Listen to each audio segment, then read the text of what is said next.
Monday Night Raw on September the 2nd of 2002. Josiah, what do you have going on? So, a little behind the scenes. I was brought back to my memory that Lita broke her neck. A week before SummerSlam? Well, in this year. Yeah. And so, and it's not just you. So in the last episode, I was analyzing, oh man, am I going to lose Justin Credible? Right. And so I looked, when I lose Justin Credible, it's not till January of the next year. Yep. So while doing preparation for this video, I realized that I was worried about the wrong X Factor member. I'd actually already lost X-Pac. And so in my first episode, I have to deal with that problem as well. So Yeah. it's just a symptom of the rules. Yep. And so the rules being that we can't book somebody who is injured, or we can't unbook injuries, and we can't book people that were let go or before they get brought in. Et cetera, et cetera. And so, yeah, unfortunately, Lita did suffer an bit. unpleasant injury. Yes, indeed. But the good news is she won that women's title at the SummerSlam, so we're proud of you.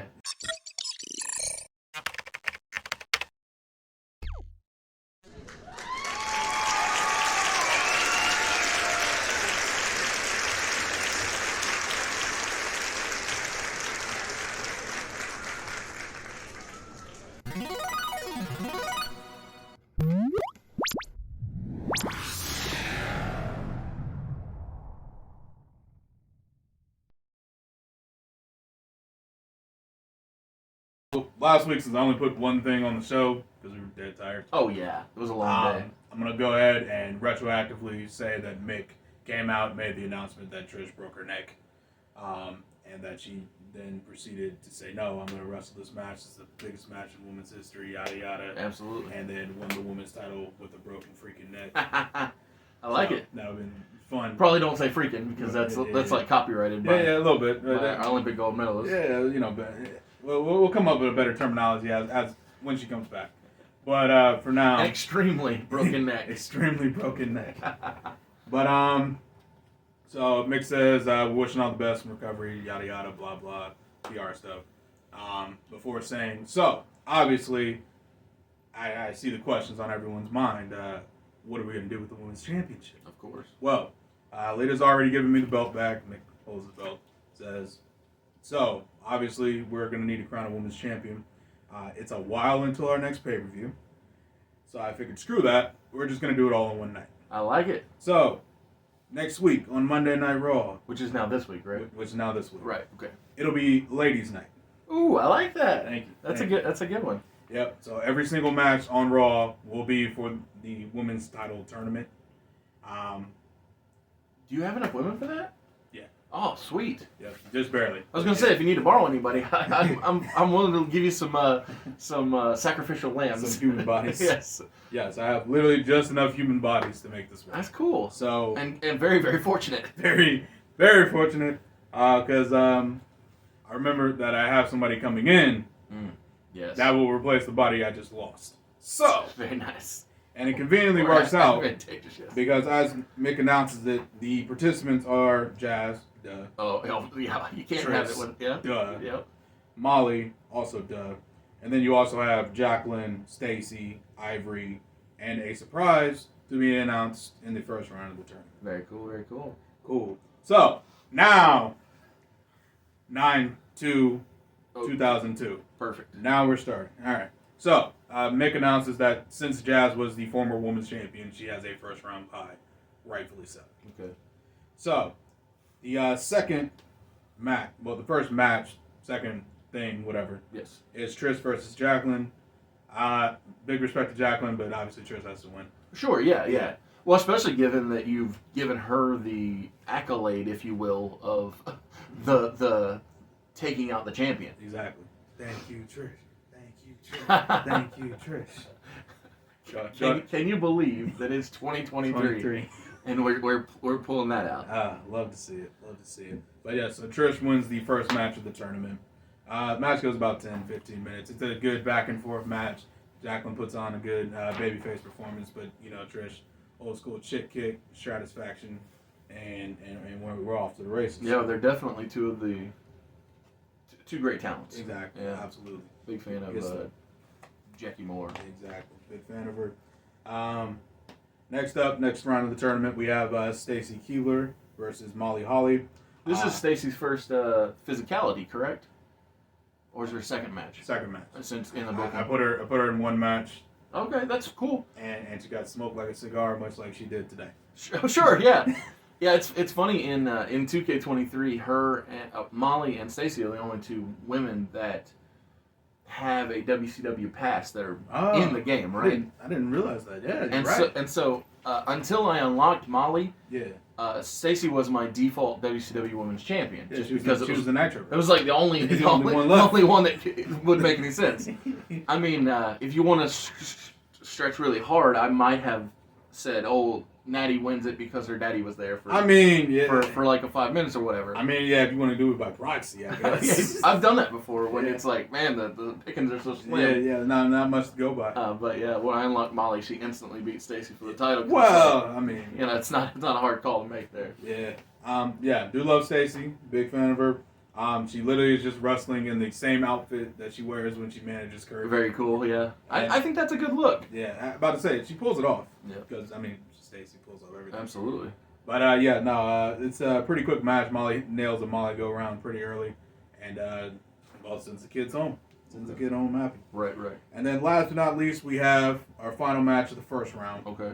Ivory versus a debuting Victoria. Oh, man, I love her talent. Like, Beautiful. Lisa Marie Vaughn is a great Wonderful. freaking wrestler. I think she's in Impact right now. Or was in Impact recently. Yeah, she is one of the best of Impact. Yeah. I mean, there have been a lot of great... Yeah, her Terra run. Especially Terra, now. absolutely. Yeah. But there are a lot of great women's wrestlers when it comes to Impact.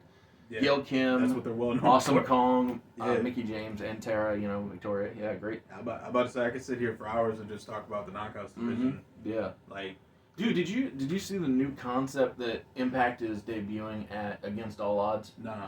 It's called an 8-4-1 match.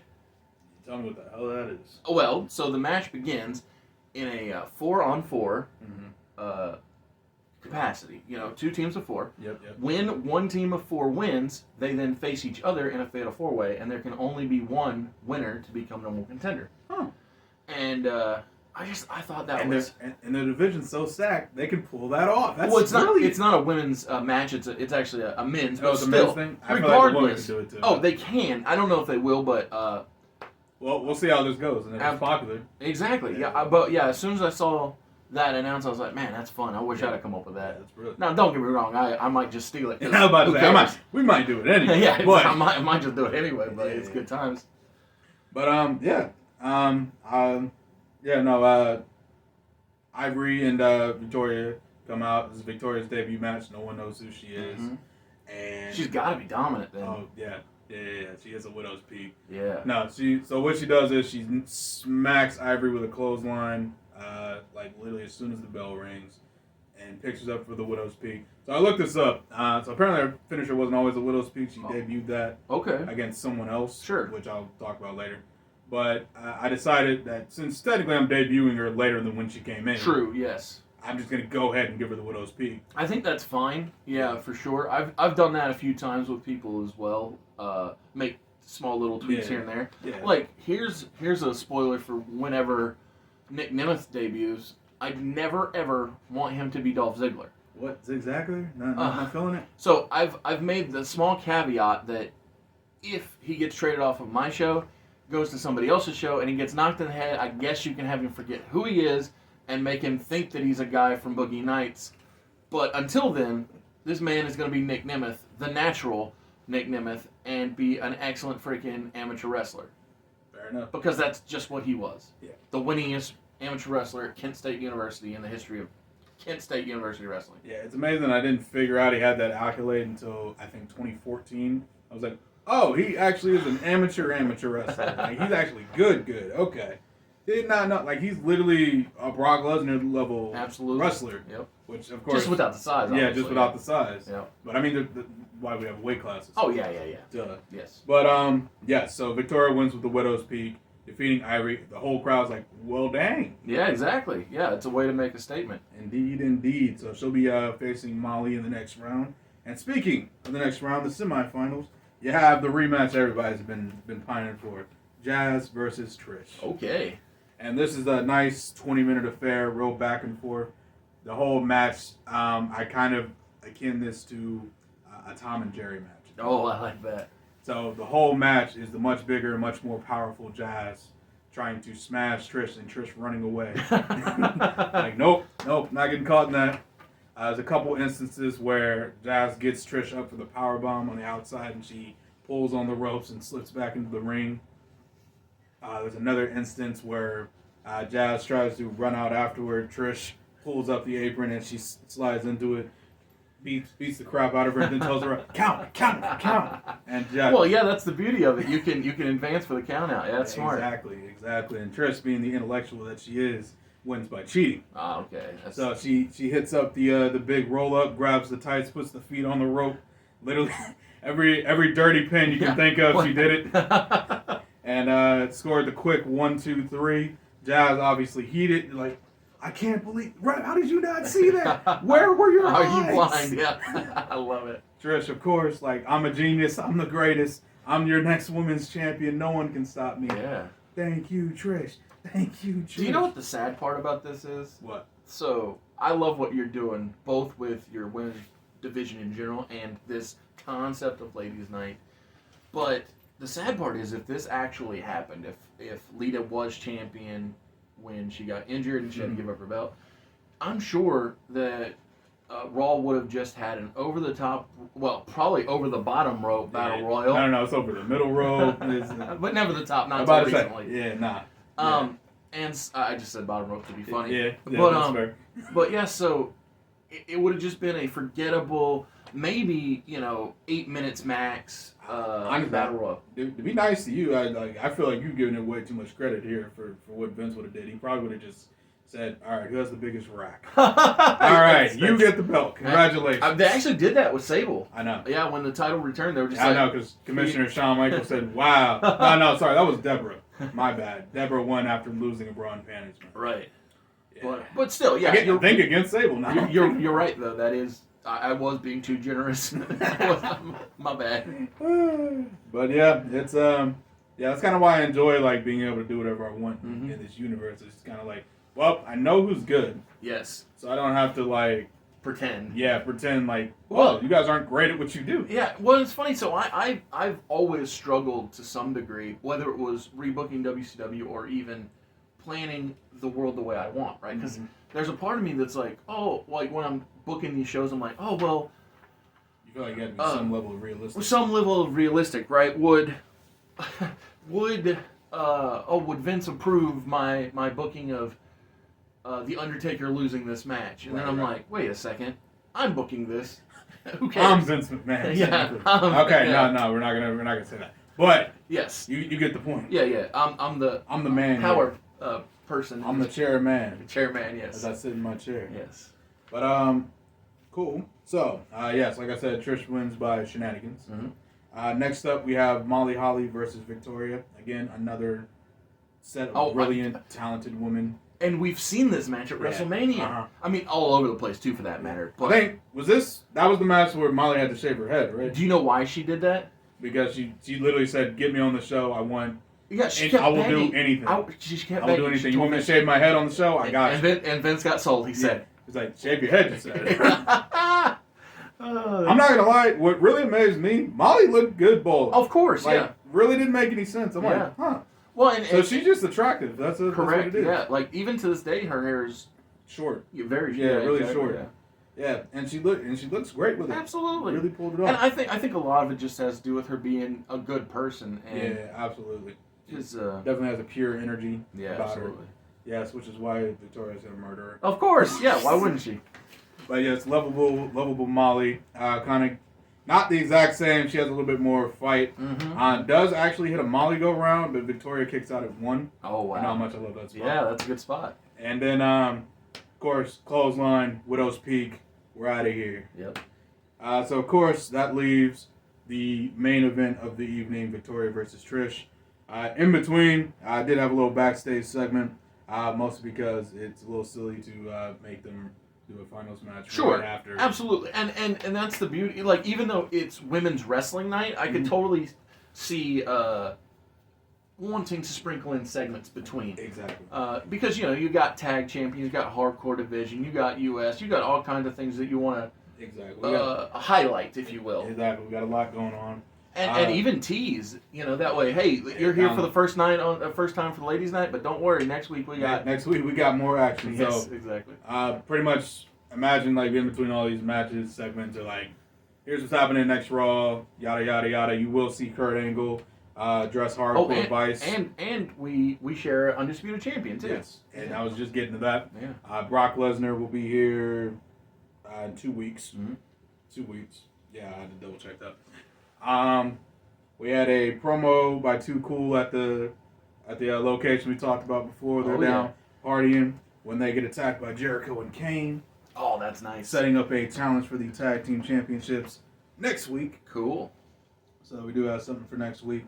And then once we finish all that, now we got our finals. This is it. Victoria versus Trish Stratus for the Women's Championship. Once again, how many times have we watched this great action go down? This is so great. And I love when we have, I say we, when I have the luxury of just being able to Google and have all the images up. I know, it has to save so much time for you. It's so helpful. Like, every time that I or you, either one of us book something we've never seen before, I just have to, like, make stuff up. Yeah, about to say, just kind of like get it in the general area. Like, all right, here's their body. I was telling you, I was telling Ahmed today what I would do if me and you, like, this could be our job. Yeah. Like, if we legit could just get paid to make YouTube stuff, I was like, you know what I would love? What? To play out the matches in the video games. Oh, and then upload each episode, like, the full dang thing. Yeah.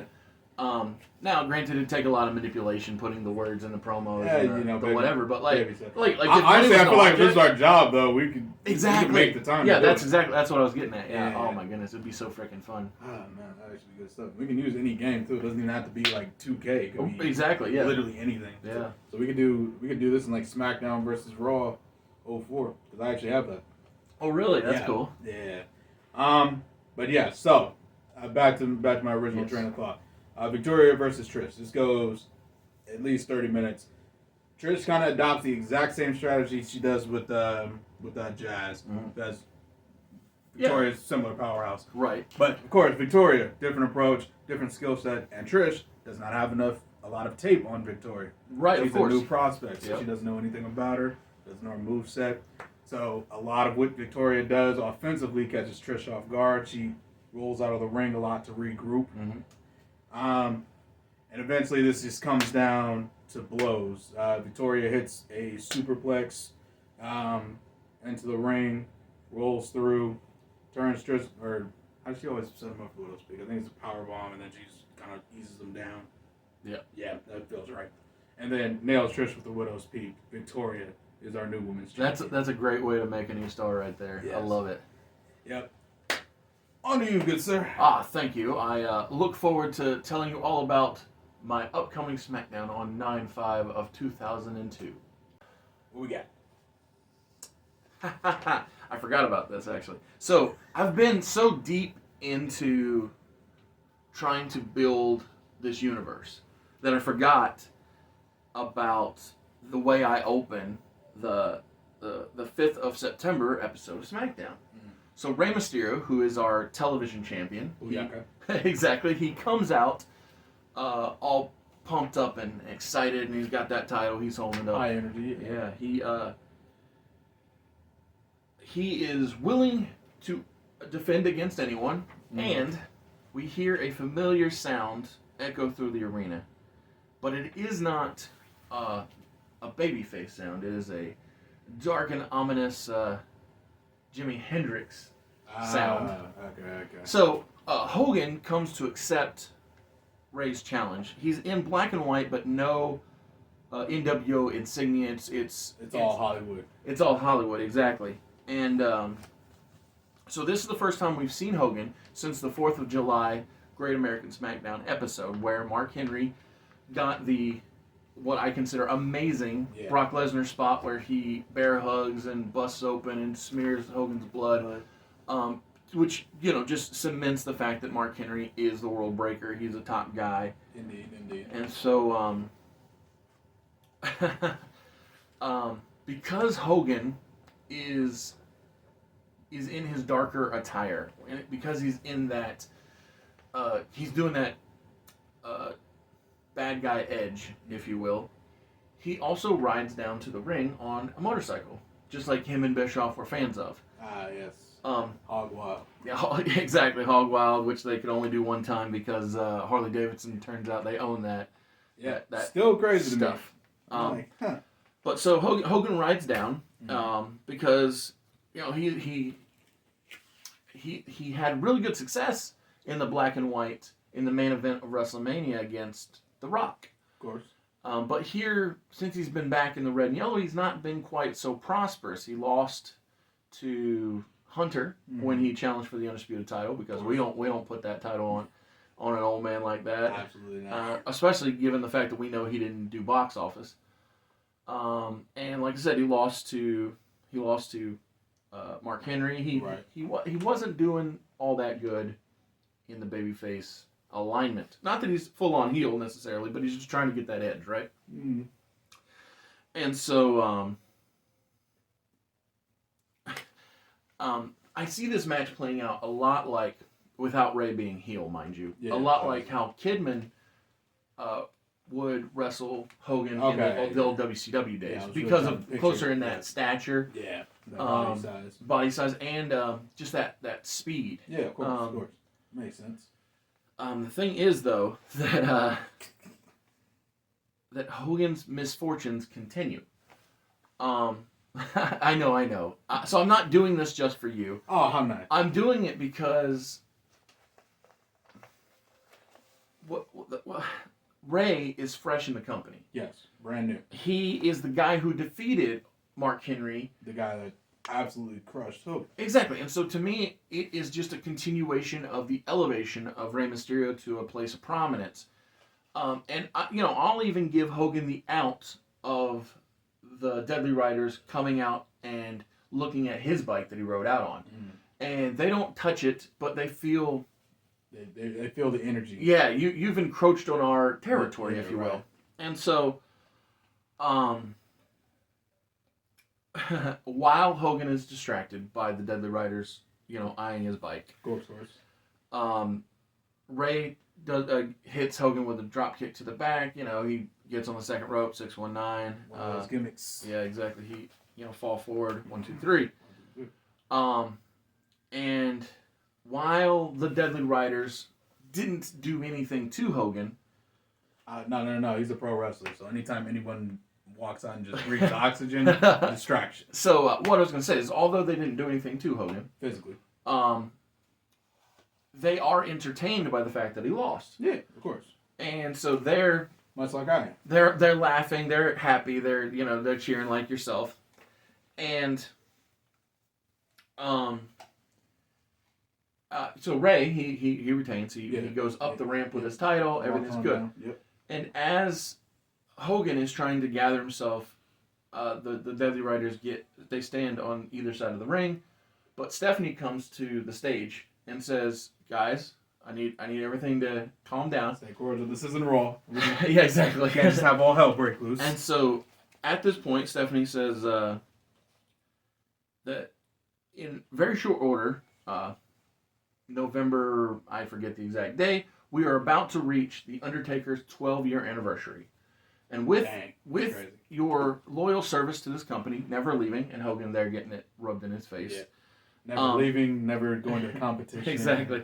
I, Stephanie, have decided that you will main event our upcoming Day of Reckoning pay-per-view event. That's a great name for a pay-per-view. Well, yeah, it was actually 2 video games on the GameCube. Ooh. But I actually adopted it for our universe because I want the video game to have a purpose behind its name. Yeah, like No Mercy was called No Mercy because they have a pay-per-view called No Mercy. Yeah. And so I'm like, well, look, Day of Reckoning doesn't actually come out until 04. So I'm pre-establishing in 02. Like this exists. Yeah. You're not just doing this. Yes. And so So yeah, Stephanie decrees while Hogan is, humiliated that The Undertaker gets the upcoming title shot against Brock Lesnar at Day of Reckoning. And at that point, Chuck and Taker don't do anything to Hogan. They just peace out. They go up the ramp. Actually, probably more off to the side. But regardless, as you do, we go to commercial. Steph's gone. Everybody's gone. When we come back, Eddie Guerrero comes out. So if you remember right, at SummerSlam, yes, he became the new Intercontinental Champion. That is right. And so Eddie declares that he is unlike the self-proclaimed king, King William Regal. He said, yes, I lie, yeah, I cheat, and I steal, but at least I'm honest about it. Doesn't sound like it. He said, so at least I'm honest about it. Yeah, of course. And to prove that the Guerrero family is different than this chosen family that King William has put together, I, the Intercontinental Champion Eddie Guerrero, Big Pop.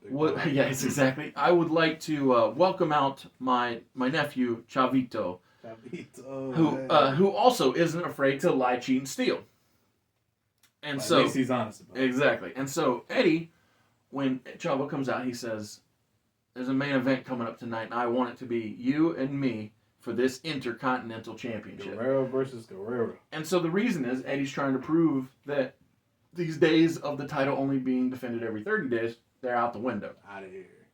And so, that was fun stuff. Cool. Up next, I'm all with it. Up next, we have some high-flying, fun cruiserweight action when Tajiri, who is accompanied to the ring by Tori Wilson, takes on Jamie Noble, who is accompanied by Nydia. Shenanigans ensue when Nydia and Tori, get into it. Get it on. Well, nope. Maybe that phrase wasn't it. It's okay. Tajiri goes over in the match. Cool. And Nydia is visibly displeased by this outcome. Tis. Yeah, but that's important for time to come. Of course. From that fast-paced, fun cruiserweight action, we go to a couple of body boys, we'll say. When we have Johnny the Bull Stamboli taking on Val Venus. Couple big fellas. Yes. So I did this because... So I remember that Mark Henry, after defeating Hulk Hogan, he wanted to have some fresh blood, and I had Johnny the Bull challenge, but I haven't really done much with him since. And as you may recall, I have this one thing that I want to do with Val Venus, but I have to keep using him so people don't forget he exists. So when the important day comes, they'll know that he has a job. So that's why I just have these two guys go at it because hey, gotta have a job going. Have these guys showing up to work. He does show up for work. He doesn't just sit and cater. Exactly. And so Johnny goes over Val in this segment just because I don't know why. Just because Val's important time hasn't come yet, basically. Right. Makes sense. So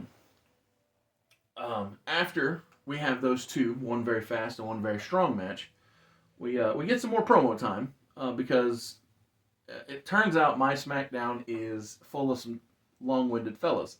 Wow. And so out comes the Team Extreme Tag Team Champions. V1! Yes, V1 and his Magnitude follower, Shannon Moore. Beautiful. So in this talking segment, as a matter of fact, I'm not sure. I don't think I actually want them to come out to the ring. I think we'll do it in the back.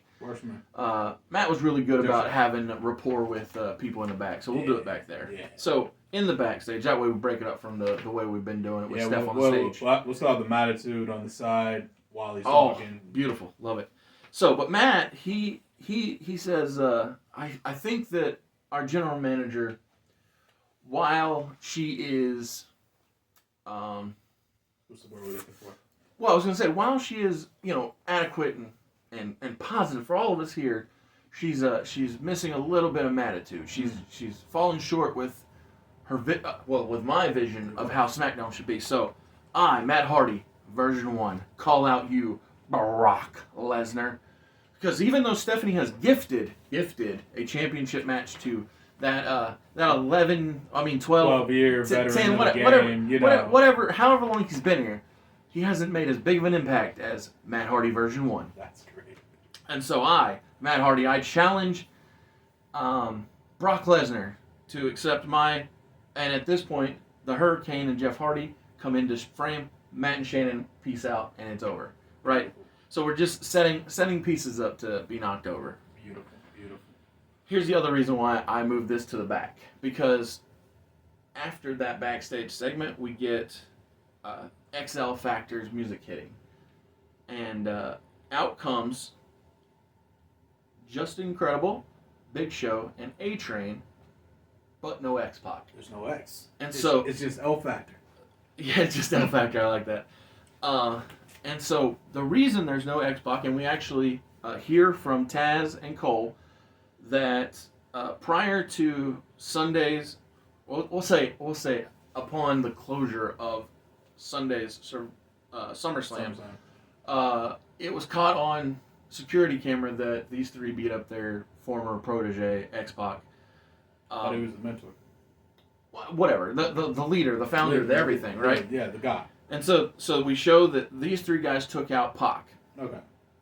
And so the remaining three members of XL Factor are on their way to the ring. As soon as they enter the ring, we hear the APA's music of just because it has such a great, distinct sound to it. And when they come out, they don't come out as a two-man group. It's Farouk, it's Bradshaw, it's D'Lo Brown, and it is Mark Henry. These guys are rolling 4 deep, and when they all get to the ring, XL Factor decide we don't want none of the ring. We're gonna get right on up out of here. And so the next note says to myself, I said, read the text that you sent to Josiah and G, and I don't have it handy, but what I will do is I'll paraphrase the best I can, because I have a habit of texting either Josiah or G or anybody really when I have promo ideas or storyline theories. Yep. And so I believe that it began with Bradshaw on the mic. He said, I've been hearing the rumors and the rumblings. Is this an expanded Acolyte Protection Agency? And Farouk gets the mic and he says, is this a new nation of domination? Well, Mark Henry is standing in the back, arms crossed, all serious. He's the world breaker. He ain't got nothing to worry about. And then D'Lo takes the mic and he says, this isn't the APA or the NOD. You can call this the NPAA, because when we all work together, there's no matter who steps up, it's no problem at all. So that's what NPAA. Yes, NPAA stands for. And so it's just a way to help keep Mark Henry strong now that he's no longer television champion. Of course. It's a way to keep a lot of my favorites in storyline, because I love D'Lo. Ron Simmons was legitimately one of my top 5 favorite guys growing up. I don't even know who, he was one of my top 3 guys growing up. Brian Pillman, Sting, Ron Simmons. Actually, Dustin Rhodes, will put him in there. There you go. There you go. Come on with a 5th. I know you got one. But who? Who can it be? I would probably Jushin Liger. Okay, Yeah. that's fair. So, but yeah, so like I said, Ron Simmons was in my top 5. Beautiful. And so at this point, now that they've been named, now that they're all there together, we then see that they aren't just out here to talk, because Crash Holly's yes, they're about the action. Crash Holly's music hits, and he comes down to face D'Lo Brown, and D'Lo, he wins because we got a brand new faction. I'm about to say, I got to give him the lowdown. Yeah, a Sky High, all that good stuff. Show them that we're dealing with the real deal. Yeah. And so, like I said, so the MPAA, they look strong, they cut a good promo, and D'Lo wins. So we go into the main event, which is Eddie Guerrero defending his Intercontinental Championship against his nephew Chavo. Beautiful. Once again, much like I said about so many pieces of your women's tournament, this is a match we've seen before, and it's a match that I greatly enjoy, especially when it was happening in the WCW during that era of Eddie Guerrero's my favorite wrestler. Yeah. But this is just a showcase of, of great talent. And Lucha Libre. And while Chavo and Eddie are going out there and proving themselves, we have the Regal counter threat coming to watch. And of course, with that looming threat of King William, Eddie pulls out all. Eddie wins. Yeah. And he, upon winning, he helps up Chavo, and they both stand ready. And while you think that the Regal counter threat may get in the ring, Ray, who opened the show, runs out to stand with his Lucha brethren and be ready. I like that. No actual physicality happens. We fade to black as it's ready to go. But it's just to, again, all these things are to set up. Build the suspense. Yes. And, I'm ready. yeah, no, Eddie, Chavo, and Ray. Yes. Families together. Love it. I'm a big fan of this world, and I appreciate your generosity when allowing me to use these two individuals that I just had to have in Eddie Guerrero and Rey Mysterio. Yep. And listen, I got some good trade-offs, as we'll discover later on down the line. Exactly. Well, and one that you're having count the lights a lot too. Yeah, baby steps. But speaking of Josiah's Raw, it is now time to head back over to the Red Show. All right, ladies and gentlemen, we're back here for AEW Raw on 9/9/2002. Lots of repetitive numbers. Yeah. Yep. Well, we start the night off right and early with the our hardcore hero, our champion of the people. Just kidding, it's in its own head. But Of course, yeah. But that's one of the upsides about Kurt. He was always good at that delusional. Yeah, was he great at it? But so we have Kurt and Stacy out here. Kurt is obviously heated for good reason after what happened at SummerSlam.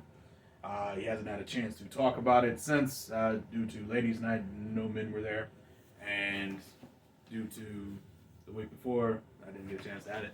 So, Kurt talks about Hardcore Vice and how, I was about to say he doesn't have any vices, but we know that's not true. Yeah. But for the sake of the story, Intensity, integrity, and intelligence. Those are my three vices. Those are my three vices. I like it. Great save. Kurt says he's not afraid of Hardcore Vice. He's not afraid of Raven. He's not afraid of Steven Richards. So he tells him, "Bring it on. I want a shot at Steven before I kick Raven's ass." And Raven, of course, being the maniacal genius he is, lights go out. We hear Darby Allin stop. Not here. We see a Darby Allin style video, black and white. I love Darby. Yeah, he's awesome, man. So there's this dude named Solomonster, right? So well, his name's Solomon, but still, I would guess. His YouTube channel is called Solomonster Sounds Off. Okay. And so for years, I've thought that there was only one man to end the reign of terror of Maxwell Jacob Friedman. Mm-hmm. And to me, that was Michael Wardlow, because he's from Cleveland and I'm a big fan of Ohio. To be fair, the story makes sense. It does, but so this guy, Jason Solomonster, Solomon, Solomonster Sounds Off. He has long thought that the man to end Maxwell Jacob Friedman's reign is Darby Allin. Really? And as of this past weekend, I think he's got me sold. So twice now, MJF has defeated Young Darby Allin with that headlock takeover. With that headlock takeover, you're correct. And so he, Solomonster, proposes that the way to get MJF to sign a new deal, an extension to stick around after the bidding war of 2024, is the humiliation of losing the world title via a headlock takeover to Darby Allin. And when I heard that, I was like, that's a pretty good sales pitch right there. I was about to say, it worked for me. So anyway, you saying Darby Allin style video made you think about it. For sure. Exactly. And I like that guy's content a lot. Yeah. Sounds like it was all good stuff. Solomonster and Wrestling with Regret are two of my favorites to just hear the guys' perspectives. Yeah, get their thoughts and ideas and whatnot. Yeah, definitely got a couple of those too. All right, bring it back to what I was thinking before. All right. So Raven says, you know, Kurt, that's a great idea. I would love to give Stevie with the stoic look on his face. Well, you've seen Steven in the flock, so you know. Oh yeah. Because it's basically what it is. But Steven is chomping at the bit. He hasn't moved. So I'll tell you what. Steven will accept your challenge on one condition. I get another hardcore championship match in whatever match I want and wherever I want. That's cool. And Stacy looks at Kurt and says, no, we're not doing that. That's stupid. That's absolutely dumb. And Kurt, being the hothead he is like, you're on! Yeah, I love that Stacy's the wise business professional that he just ignores. Yeah, yep, pretty much. Yeah, and he here's the thing though, this is the first time Kurt has explicitly gone against Stacy's advice. Right. Since they've been together. Yes. Which I feel like it's been 4 or 5 months now. We're currently in September, and the brand split initiated in April. So April, May, June, July, August. We're in the 6th month. 6 months, great. Yes. Beautiful. Well, good stuff all around. Kurt accept like a dumbass, so we will have that Steven Richards versus Kurt Angle match later on tonight. Very cool. Next up, we have Shawn Michaels, HBK, the Heartbreak Kid, coming out, talking about his big victory over Triple H at SummerSlam. Yes. And how it was tough to fight a man he thought was his best friend, but even tougher to come back from the injury that I came back from. 5 years. 5 years is a long time without professional wrestling or sports entertainment or whatever we call it in AEW. But I got the itch again. And you know, the best way to scratch an itch is with championship gold. So, if you hold a championship in AEW, I'm looking at you, whoever you may be. And that is when my boy Christian's music hits. Woo! Christian comes out, takes exception to Shawn Michaels assuming that he's deserving of a championship match just from beating one guy that he himself has already beaten. That's awesome. Yeah. So, Christian says, how about this? Since you're so confident, how about me and you, one-on-one, for this United States Championship right here? And I'll tell you what, just because I'm such a nice guy, I'll even give you a week to prepare, old man. That's cool. Yeah. So, next week we have... And he doesn't even have a famous father. Jesus, man. Christian versus Michaels next week. Yeah, I'm all about it. That was great. All right. Woo. All right. So we're back to the Kurt with Stacy coming out with Richards and Raven. Kurt basically gives old Stevie the business because let's be honest, this is Wrestling Machine Kurt Angle in his prime. Mm-hmm. This is when he had a not fully functioning neck, but mostly functioning neck. So he's giving him the business, and the whole match Stevie is basically sliding out of the ring, deferring to Raven, much like Kurt similarly would defer to Stacy. Kurt, however, not doing the same. He's in the ring pacing, being impatient, and every time that Stacy's trying to get his attention, he's just ignoring her. Mm-hmm. And it comes back to bite him towards the end of the match. Kurt has the ankles locked, slapped on, and Stacy's trying to warn him like, Raven's in the ring. Raven's going to get you. Kurt, pay attention. Kurt. And Raven, the maniacal genius he is, I put leather belt here, but I'm going to change that. He takes the tag rope, because you know every single ring has a tag rope. Yep. Takes the tag rope off the ring, gets in the ring, and just starts choking the life out of Kurt Angle with the tag rope. That's awesome. Kurt loses consciousness. Well, and the real reason why I think it's awesome is because it's so unusual and creative. Yeah. I like that. It's good. Diabolical. It's a real Raven thing because it's a smaller cord too. Yep. So you can really put it exactly where you want it to. I'm not a psychopath, I promise. I just well thought out. But yes, once Kurt loses consciousness, Raven hits the Raven effect on him. Doesn't hit Stacy this time because she's not in the ring. She's learned her lesson. Yes. And the Hardcore Vice, Raven holds the Hardcore title. It says, anytime, anywhere. When I decided, this is mine. I love Raven. I love Raven. He's the best. So, I don't know if I told you, I've been rewatching Hardcore TV. You have, yes. Or you did tell me Yeah. that you have. Yeah. Well, yeah. That's the benefit of having Peacock. Yes. But, man, And I'm like, geez, I knew Raven was great, but Raven is great. Yes. Ah. I long have thought that he's a person who really suffered from the reign of Hulk Hogan in WCW. Yeah, I agree. So I'm not trying to be mean to Hogan specifically, but it's just like with the abundant amount of time he was on top, it really prevented people who were probably should have been a little up there. Well, I was going to say were better workers at the time, especially from to really getting higher than where they were at, and I think Raven's one of the great examples of that because he actually had excellent promo skills as well, not just in ring ability. Because there were a lot of guys. A total package. Yes, there were a lot of guys who they were good wrestlers or they were good talkers, but they weren't really both. Yeah. And Raven didn't have that problem. One of the few that broke the mold in that aspect.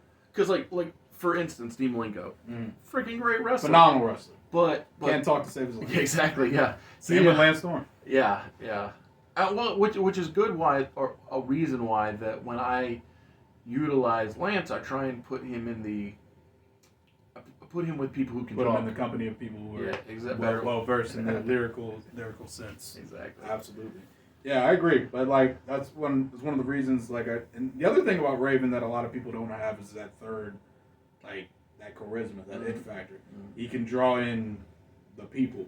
Yes. With what he does too. It's not just like, oh, he talks really well or oh, he wrestles really good. He also has that crowd interaction, whether he's a heel or a babyface. Absolutely. Which is phenomenal. I think he even said in his TNA Hall of Fame speech, like, I'm uncomfortable when people cheer me. Can you guys boo me? He did, yeah, you're right. And this is great stuff. But, yeah, so that match ends in DQ. Ends with Raven holding the hardcore title. Harbinger of things to come, we shall see. And then finally we close out the night with the previously advertised Too Cool versus Jericho and Kane. The king and his devil, if you will. This is a nice 20-25 minute tag match.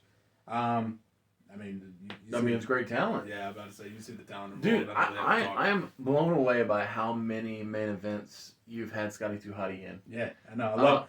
So if you can't tell, I've been a Scotty 2 Hotty fan for a long time. Yeah. No, I like Scotty. I think that peek behind the curtain, when we were splitting the roster, I really wanted Scotty, and it was just somebody that Josiah wouldn't part with. I was like, all right, fine, I'll figure it out. I was about to say, I really but now seeing the way that you've treated him and Big Quiche, I'm kind of glad I didn't get him because at best he would have been Cruiserweight champion in my world, whereas in yours he's, like I said, main event Scotty, exactly. Yep. Unfortunately, main event Scotty bites the big one on this one. So, and there's a lot going on here to get from point A to point B. So let me break it down for you. So you are aware of who they took the tag titles from? The Dudley Boys. That's correct. And guess who doesn't like that? I would bet the Dudley Boys. Man, you are a great guesser, Oz. I can't wait to see those shorts we're going to have about all these trivia questions. Yeah, I mean, they just weren't going to keep coming. I'm doing better in this one than I did some of those other ones, I'll tell you what. That's what happens when they don't give me options. Yeah, it's like that sometimes. It's all good. But, yes, the Dudley Boys, not big fans of that. So, Jericho is getting worked by Scotty and Quiche. Yep. It's not even like an outclass. It's just Too Cool is a better tag team than Kane and Jericho. That's all it comes down to. Yeah. So they're cutting off the ring expertly. They're tagging in and out, keeping each other fresh.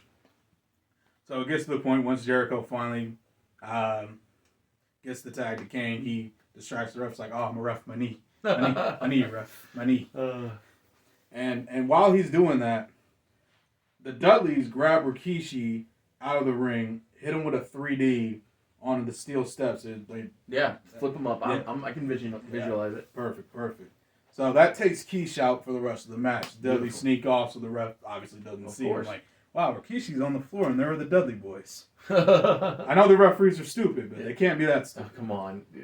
Don't give them that much credit. They can be that stupid. Well, listen, for the sake of the story, this time they're not that stupid. So Jericho is like, oh, never mind, I'm good. Kane. Choke slam Scotty. Kane choke slams him. Jericho asks for the tag. Kane tags him up. Lion Salt. 1, 2, 3. We have new tag team champions. Chris Jericho and Kane. I have one request. Yeah, what's up? Can Scotty please kick out of the Lion Salt? Sure. Jericho get pissed and then put him in the Lion Tamer because I know Scott Taylor can take it. He can. And we get to see that beautiful finish. All right, let me go ahead and rewind everything I just said. Chokeslam from Kane. Lion Salt from Jericho. Jericho does the cocky pin. Oh, Flexes on him. 1, 2, Scotty kicks out. I love it. Jericho's like, I can't believe it. I can't believe it. Kane, tombstone him. Tombstone him. Kane tombstone Scotty. Jericho asks for the tag again. Tags up. Tries to pin him again.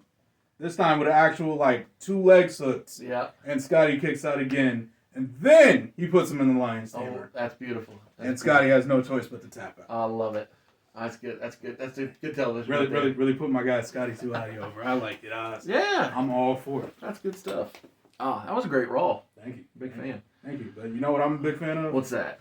AEW SmackDown. Oh, me too. But before we get to AEW SmackDown, we have a little bit of housekeeping to do.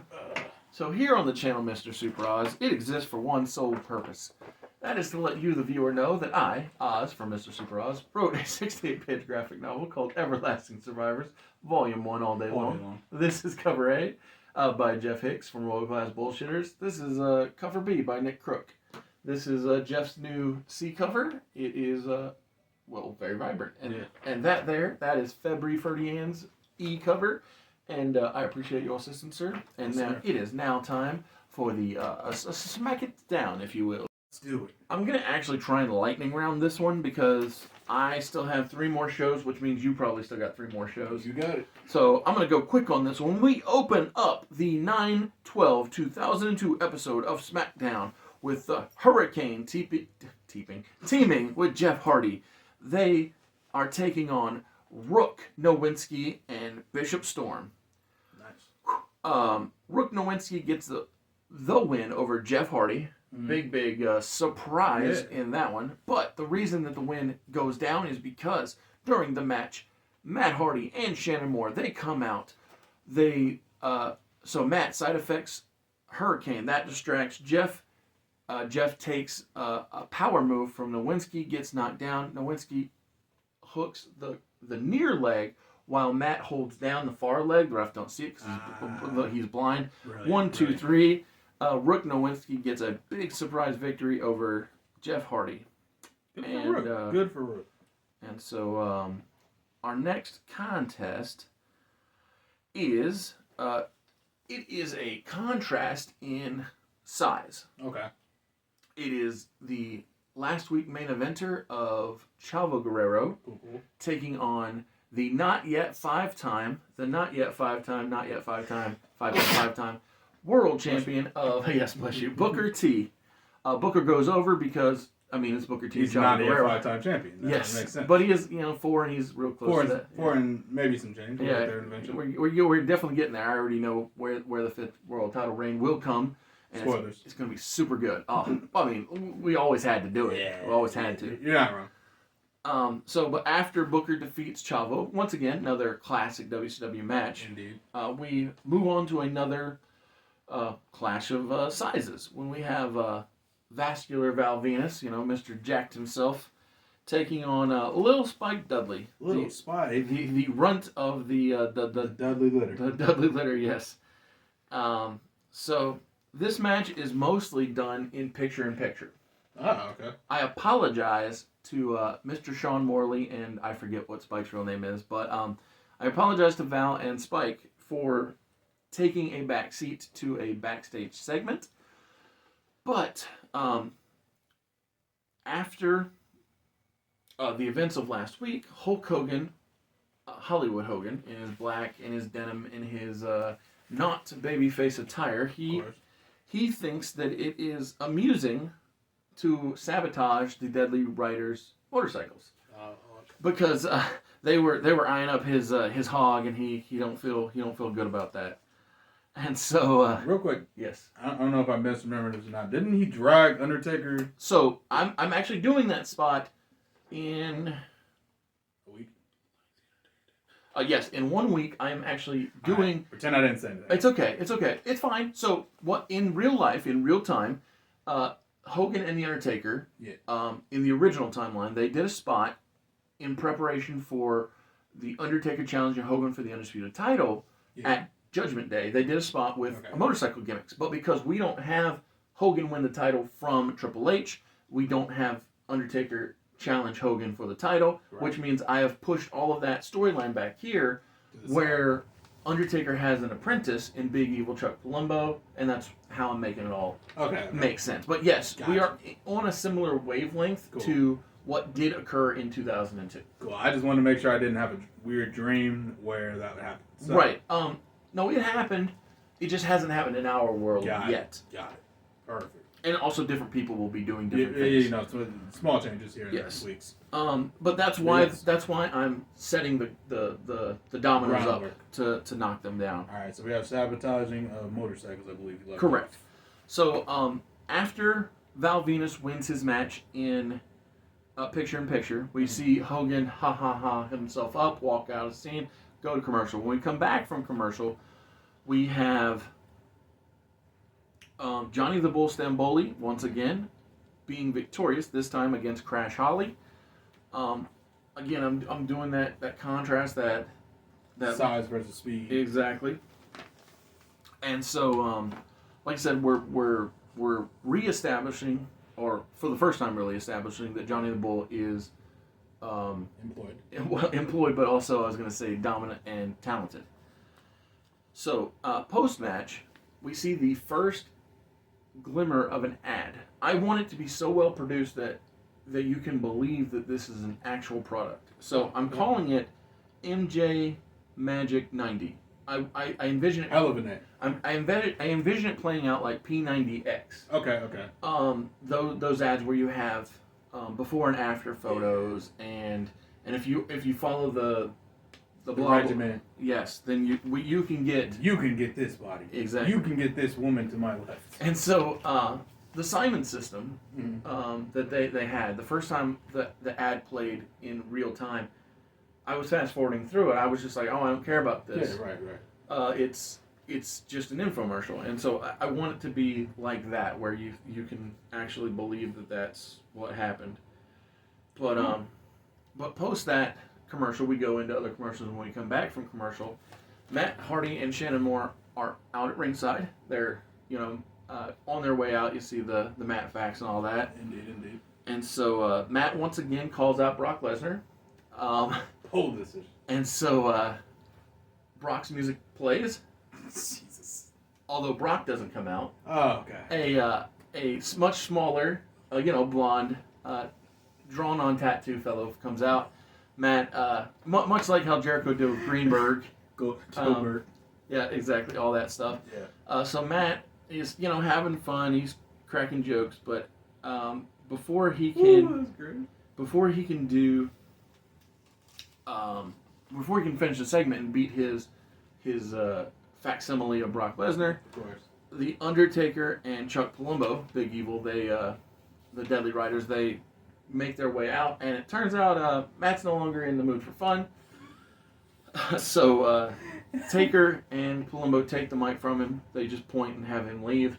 And so he's just like, yep, my pleasure. I'm good. So I remember what happened last time. And so Undertaker says, at Day of Reckoning, I'm taking the Undisputed title.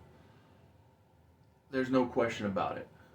It's been 12 years of nonstop service. It's time for me to get back.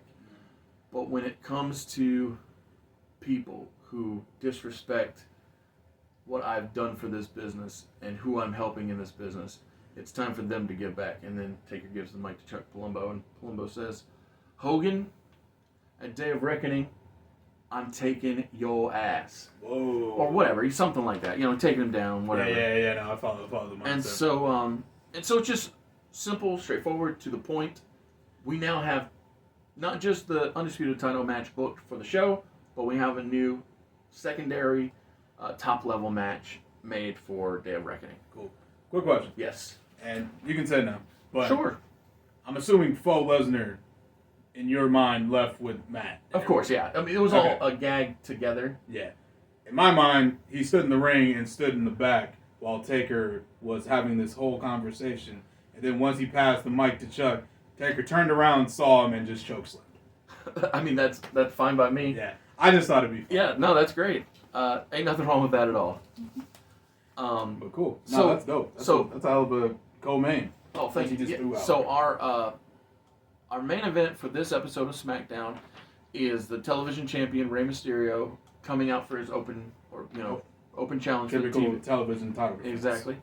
And it was not announced who he'd be defending against because we typically don't do that. Yeah, but But upon Ray being in the ring, raising the title, all that stuff, we then hear the music of King William, and we assume that King William is challenging. But then, as the entire Regal Counter Threat come out, it is revealed that it is actually Knight Test who is challenging Ray, and I end the night the way I've been doing the entire night, which is having power take on speed, having strength take on the acrobatics, but agility. But in this case, the agile Rey Mysterio overcomes the power of Test and retains his television title. And I do believe, yes, I do believe. I thought that was right. This is the only underdog who overcomes on the night. So Nowinski that's right. is Everybody else larger. loses. Nowinski is larger than Hardy. Yep. Booker is larger than Guerrero. Val is larger than Spike. Johnny the Bull is larger than Crash. And in this case, the only underdog to overcome is Rey Mysterio, who overcomes Test. And Ultimate underdog. exactly. And that was actually not done by design. It was done by accident, but I love It worked that out. it was symmetry. Beautiful. All right. Beautiful. So, a lot of fun, but what I enjoy is Monday Night Raw. What do you have on the Raw, sir? All right, Monday Night Raw. So, we open the show as advertised and as promised. My man, Big Brock Lesnar, our undisputed champion, opens the show, and Paul Heyman says, "No fluff, no butts, no coconuts, yada yada. I don't care who it is. Anybody come out here and come get you some of the most dangerous man." And of course, I mean, that's a big body challenge, so we have to have a big body man come out. So, of course, big love to the Hall of Famer, R.I.P. Boss Man comes out and says, "I'll take your challenge, big guy, big fella." And I love Boss Man, I really do. He gets F5 in like 3 seconds. Of course he does. and there's no knock on him, but I mean, this is 2002. This is 2002. This is our undisputed champion. Yes. So yeah, Brock just handles business, makes the pin, because the real meat and potatoes isn't the match. It's what Paul's gonna say afterwards. Mm-hmm. Paul Heyman said, "Do you see that, Undertaker? Do you see that? That's gonna be you. That's gonna be you on Sunday." Sunday. Well, so, so I have a SmackDown and then the pay-per-view. So yeah, this Sunday, you're right. This Sunday, that's gonna be you a day of reckoning. Sunday, it'll be your day of reckoning. You're gonna find out. It doesn't matter how long you've been in this business. It doesn't matter how great you've been. It doesn't matter what you think you're owed.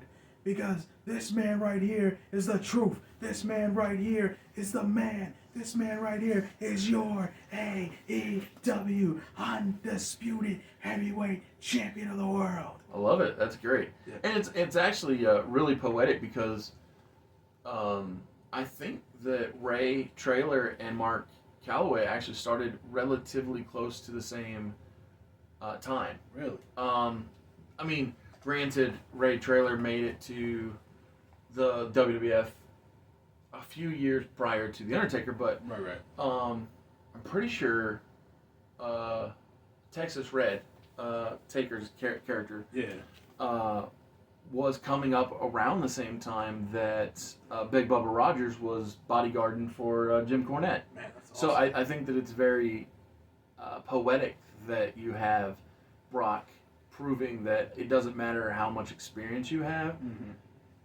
when you have that much talent. Exactly. See, that's great. And this is why I love having Oz as the co-host. because he has this knowledge that I don't have. Man. And it's top tier. It brings. See, this is what partnership is. This is the teamwork. Absolutely. That's why finding a third man's gonna be so hard. Oh man, it's gonna be tough. It's gonna be real tough. Whew. But hey, we got like 4 years before we cross that bridge. It's a while, yeah. It's a while. So next up, we have our new women's champion, Victoria, coming out. And much like any good heel would do, she's bragging about becoming the world champion on her first night on the job. Mm-hmm. He's like, man, I am great. Like, I pretty much, let's be honest here, I outlast every single woman in this tournament. No one has what I have. I am the one. Very symbolic, similar to the Brock Lesnar promo that we just heard. Sure. But with her. And of course, this is when our former women's champion, Jazz, comes out. And Jazz is like, you think you're hot-ish, don't you? But let's remember the facts here. I was never pinned for that title. Mm-hmm. I lost it in a TLC match. No one ever beat me to become champion. And Trish, last week, did the dirtiest, every dirty trick in the book. Exactly. Just to keep my shoulders to the mat for 3. I am the most dominant women's champion that this company, or the last company, or the other company that was attached to this company. And the one that closed down that didn't get merged. Because it's true, she worked there too. Has ever seen. But yeah, WCW, ECW, WWF, she don't care. I'm about to say, I'll run through all of them. Yeah. Give me the names. But I'm the one. So how about you prove how bad you are by wrestling me? And Victoria looks her dead in the eyes and says, no. Absolutely not. I like it. She tells her to get to the back of the line. Tells her, you lost to the person that I beat to get this title. Yeah, so I beat you by proxy. I beat you by proxy. So I'll tell you what, kid. How about you... A couple shoulder pads. How about you step up to my level? How about you earn your way back to this title? And I'll see you down the road if you make it. Yeah, if you make it, I like that. Yeah, my God. I was a big fan of that. I think this is the first time I've ever done one of these walkout promos and someone's just said, nah. Oh, right? Yeah. Which, you gotta have it. Yeah. Because the answer can't always be yes. Yeah. Yeah, also, I mean, Victoria's a heel. I'm like... Oh, yeah, exactly. And to be fair, I wouldn't want to wrestle Jazz. I feel like I get murdered. So, yeah. why take the risk? So I was talking to Ahmed, and he was shocked to find out she married Rodney Mack. Yeah. And, because he always thought that... well, he didn't realize. He didn't know. Okay, that makes sense. Oh, you didn't know, exactly. But yeah, no, I thought Rodney Mack was a very, much like Jazz herself actually, was a very underutilized talent. Absolutely. Within the company. And that's why I'm looking forward to his debut here in Alpha Entertainment Worldwide. Yeah.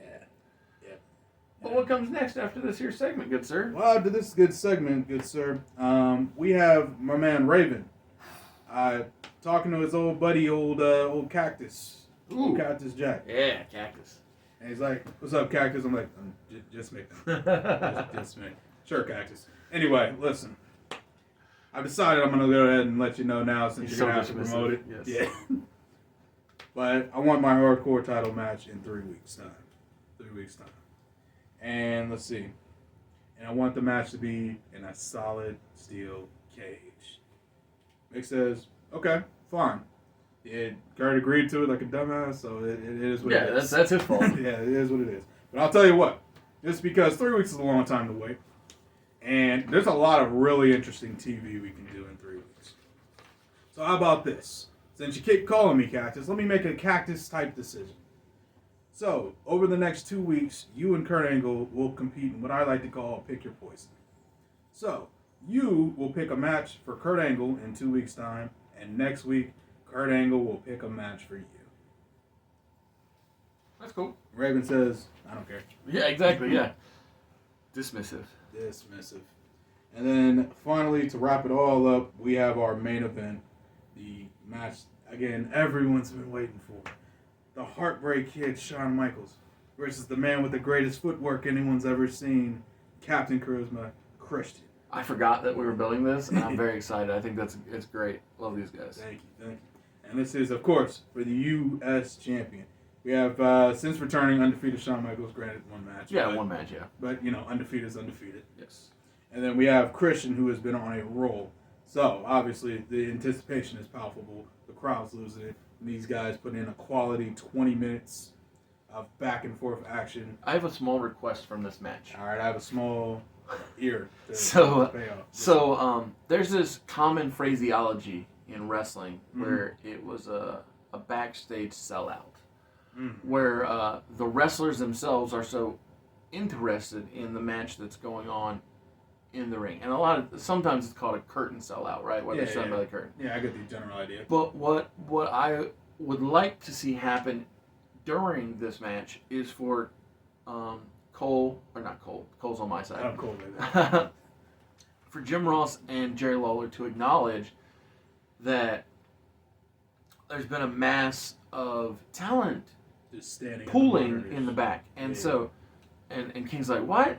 We got to see this, and so you see a camera shot. So you got John Cena, you got Rob Van Dam. Is Kurt in the building? Yes. So just all throughout the building, I want to see just guys. Oh, wait, nope, just kidding. No, he's not because Ray's there. Sure. But whatever. Like all of the guys. I get your point, though. Yeah. That have been a part. I'll tell you what, Stacy's there on his behalf. There you go. Yeah, but all these people who are interested in this match, because I know I personally, if I was in the back, I'd be able to watch this. Be sitting right at the monitor, like, all right, I got to get every little bit of this. Yeah. Gain this knowledge. Yeah. And So that's all I was wanting. Yeah, absolutely. And it actually works even better for what I'm going to do. Okay. I can't wait to tell you this. Good. So, obviously these two have an instant classic. It's I think Christian even has the nickname the Instant Classic. Yeah, in Impact, that was his Impact. go-to thing. Yeah. His DVD that I have is called The Instant Classic. Christian Cage. Legend of the game, man.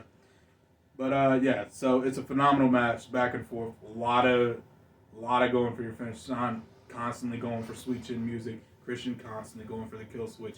Each man knowing whoever hits it first, they're probably going to get the win. It is what it is. Those finishers have been kill shots for both of their entire careers.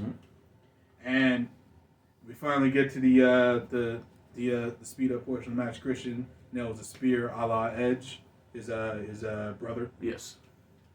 And Christian is doing the claps. Everybody's clapping along. They know what's coming. He's setting up for the kill switch. And bang, sledgehammer to the back of the head. Whoo! Triple H doesn't give a damn about locker room sellouts. Doesn't give a damn about great wrestling. Doesn't give a damn about respect.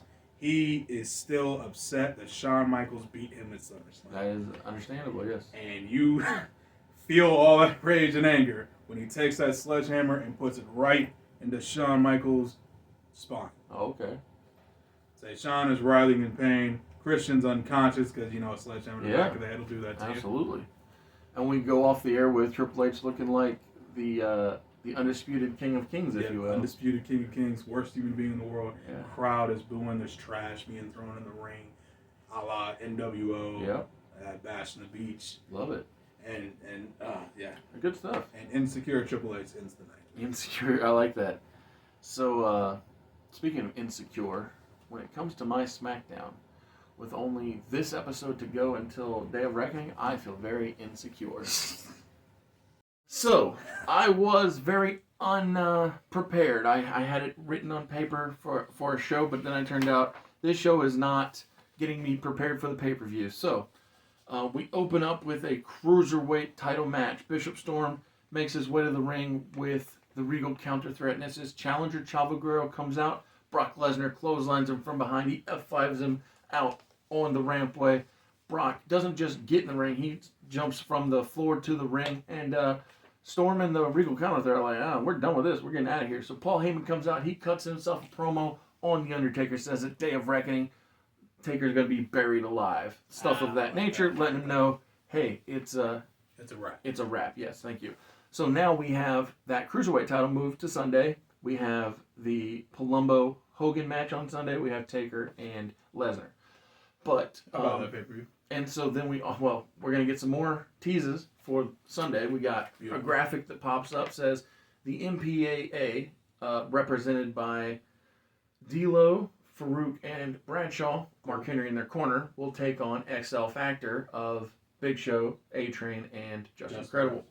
So now we have 4 matches announced for the show because, like I said, I was letting people down by booking a SmackDown to just be a SmackDown and not booking it to be a go-home show. A go-home show.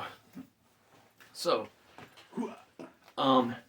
due to the Cruiserweight title not being the way that we open, the new opening match of the show will be Rey Mysterio, who is defending his TV title, like the good, upstanding babyface that he is, and he's being challenged by that rookie, Rook Nowinski, who defeated Jeff Hardy last week, and Rey does come out on top because it's Rey Mysterio and he's strong. We have a supplemental, a replacement cruiserweight encounter for the viewer. Stephanie says, "Hey, I apologize." This is when she announces that the cruiserweight title has been moved to Sunday. As you notice, Brock's a Raw star, so chaos. Yes, yeah, can't trust those guys. But we have Crash Holly versus Funaki versus Jamie Noble. Ooh, good cruiserweight action. Funaki goes over on Crash. Okay. But this once again begins to show Nydia is disappointed in Jamie given the fact that he doesn't win. Of course. Post-match, we get another one of those ad spots for MJ 90 Magic, and after we come back from the commercial break, Johnny the Bull Stamboli beats Spike Dudley because, again, I'm showing that Johnny's debut, while he came up short against Mark Henry, he still is talented and is able to pick up victories because he's getting a little bit of a streak now. Yeah, makes sense. Steph, she lays down the law to the Regal counter threat, says, "Storm, you were supposed to defend your Cruiserweight title, and because you didn't, I'm having you and Night Test go out and face or have a tag match because your opponent on Sunday, he got assaulted by Brock Lesnar, so I'm making you go out there and so go do some work. Go do some work, exactly. So they beat local competitors, and it's more just a demonstration of Night Test and Bishop Storm's talent. On Johnny Lightbulb and Timmy Dresser. There you go. So up next, Val Venus, because we gotta let you know that he has a job, loses to Booker T. Cool.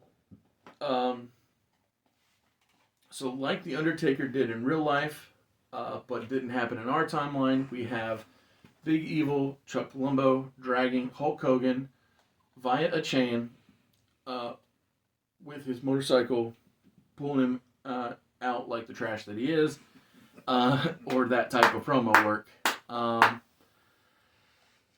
So while we're seeing Palumbo take out Hogan, right, Undertaker gives his rebuttal to Paul and Brock, says to Brock that for too many years of my life, I allowed my head to be filled with Paul's toxic ramblings, whether it was in World Championship Wrestling or even while in the Most Dangerous Alliance. So while Paul tells you, Brock, that you're the most dangerous man, I'm here to tell you that I'm the Reaper and your time has come. On Sunday, you will rest in peace. Our main event is Eddie Guerrero versus King William. So I said here... You got a pay-per-view quality match. So I said here that Eddie wants to prove his superiority over King William. Makes sense. Inside of a particular match style, but I'm not going to do it because Josiah beat me to the punch. Ooh, sorry. It's okay. It's fine. But what I will do, instead of booking that match, what I'm going to do is I'm going to have this match break down into chaos. And as the show is closing out, what? I just thought Wild Thing. Oh, yeah, there you go. Exactly. Yeah, Anarchy in the Arena, if you will. Yeah. So as the match breaks down into chaos, and you have Night Test, Rook Nowinski, Bishop Knight, you have King William, you have all these people here. We have Edge, Rey Mysterio, and Eddie Guerrero with Chavo, all on the babyface side. And so Stephanie comes out and she says, she's very exacerbated. She's like, she's okay. had a tough night. And so she says, this Sunday at Day of Reckoning, on one side we're going to have the Regal counter threat. of King William, Rook Nowinski, and Night Test. On the other side of the ring, it's going to be Edge, Rey Mysterio, and Eddie Guerrero. Hell of a team. And the thing is that if the Regal Counter Threat, any of them, can win the match, then King William will get another shot at the Intercontinental title. Nice. And if he doesn't, then, whatever. Then he doesn't. Then he doesn't, exactly. But that's how we close out the night, which is having the promotion of the Undisputed title match, the promotion of Hogan and Palumbo, the promotion of that six-man tag, the promotion of a subsequent other six-man tag, which is MPAA versus XL Factor. Mm-hmm. We actually get a .com exclusive announcement that Nydia and Jamie Noble have challenged Tori Wilson and Tajiri for the pay-per-view. Sweet. Matt Hardy and Shannon Moore are being forced to defend the Team Extreme Tornado Tag Team Championships of well, the world.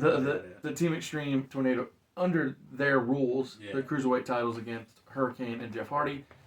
And now that we are going to Day of Reckoning, we will open up with the Cruiserweight Championship match that we didn't open SmackDown with. Exactly. Beautiful. Yes. So, like I said, since we weren't able to, well, not able, but because I didn't book the Cruiserweight match to happen on SmackDown, it opens the show here. And due to Chavo having that beatdown from the big beast Brock, Yep. he comes up short against Bishop Storm in the opener, and That's Warsaw. Storm retains, and is still currently the only title holder in the Regal Counter Threat, which actually is probably rubbing Mr. Regal himself wrong, because it's What, jealousy from Lord Steven Regal? oh, come on, who would have thought, right? Who would have guessed it? But post that Cruiserweight Championship match, we have the mixed tag match, which is Tori Wilson and Tajiri taking on Nydia and Jamie Noble. For sure. So in this match, Tajiri he spits the green mist toward Jamie, but he ducks down, or ducks out of the way. And catches Nydia. Yeah. Tajiri catches Nydia, but Jamie is so devastated by the fact that Because he's a kind soul. exactly, and he goes to check on Nydia, and she's so mad. Like, it's not the black mist, so she's not blinded like they did in the it's a story. casual agreement, so it just stings. And so she's just mad at Jamie for moving, and so she slaps him, pie faces him away, and Tajiri, he takes advantage. He hits a big kick. What's Jamie down 1, 2, 3. Tajiri, hot baby face, cheer. He's playing to the crowd. Everything's good. And him and Tori walk out, and but as Jamie is getting up from this loss, he's still forgiving of Nydia. He goes to her and he's like, "Oh baby, let me help you," and she has none of it. She hits him with a low blow, and Nydia walks out on Jamie Noble.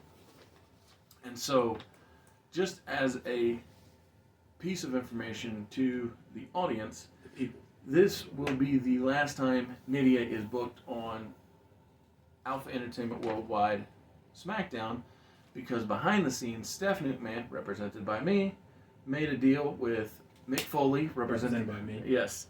And so Nydia has been traded to enter the Raw Women's Division, and Because we need some bodies. who she has been traded for will be revealed when the time is right.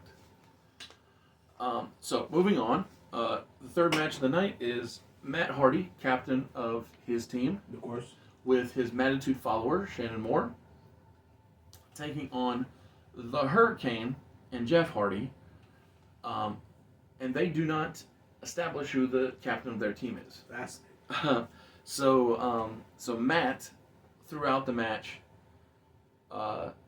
is flustered because he doesn't know who to try Who to pin? Yeah, Who do I pin? yeah, he doesn't know who to go after. Oh, this is actually phenomenal. And so it's actually Jeff and Hurricane using Matt's own logic against him. This Brilliant. whole manipulation of the rules. Yeah, because there's no rule that actually says you need to announce your captain. So That's brilliant. so the problem though is Matt actually has been getting through to somebody behind the scenes. And so there's a man who enters this tornado tag match, or Team Extreme Tornado match. Yeah, right. I got you. I try not to say the word tag because there's not actually tags in a tornado match. Yes, you are accurate in that assessment. And so this man who comes out during the match, I'm assuming wearing a balaclava or some type of he mask. is currently identity unrevealed. Okay. Yes. So he hits Hurricane with a chair. Okay. He goes down, and when Jeff goes to make the save, he gets a gut shot from the chair. But when Jeff is doubled over, Matt hits a twist of fate on Jeff. We're on the outside, by the way. Okay. And so Shannon is just aghast. He's impressed that Matt has a new follower. That foresight. But the thing is, because no captain has been revealed, Matt, who's a smart man, he pins both guys. Brilliant. And so Matt doesn't care who the captain was because he has pinned the captain by pinning both he men. pinned the captain by default. And so Brilliant. this masked individual who is the newest Mattitude follower, he grabs the Cruiserweight Tag Team titles and gives them to Matt and Shannon because they have retained. Yeah. And while Matt is so pleased with this, he actually gives Shannon both titles, and he embraces the man in the mask, and then pulls it off to reveal it's Crash Holly. And so Phenomenal. And so that's why I have Shannon holding both straps is to do the big reveal. To do the big reveal. And so upon the reveal of Crash Holly being the new Manitou follower, Matt says, "Go forth, my son," like with the mic. He says, "Go forth, my son." They're still on the outside, by the way. I got you. Go forth, my son, and prove that you have learned from the master of Manitou. And so Crash is now in the ring, and he's saying, "Come on." And so his former Cruiserweight Tag Team champion partner, Spike Dudley, answers the call. Spike comes down to the ring, and he's face to face, nose to nose with Crash. He's like, "What are you doing? What How could you? We were friends." Yeah, we had the titles these guys won. Yeah. And so at this point, Crash, he beats down, he clotheslines out Spike. My heart. So Spike is now on the outside with Shannon and Matt, who they hold nothing back. These two guys are actually beating down Spike Dudley, and out comes Billy Kidman to make the save. Oh, okay. And so at this point, it's craziness. Stephanie comes out. She says, I don't like all this. She says, "Security, I need you to get Matt, Shannon, Jeff, and Hurricane away from ringside. Get them to the back. Yeah. And Crash, Spike, Kidman, we're doing this match. We're doing it now. Triple threat, cruiserweight, and once everybody's, we'll ring the bell. Let's just do it." Love it.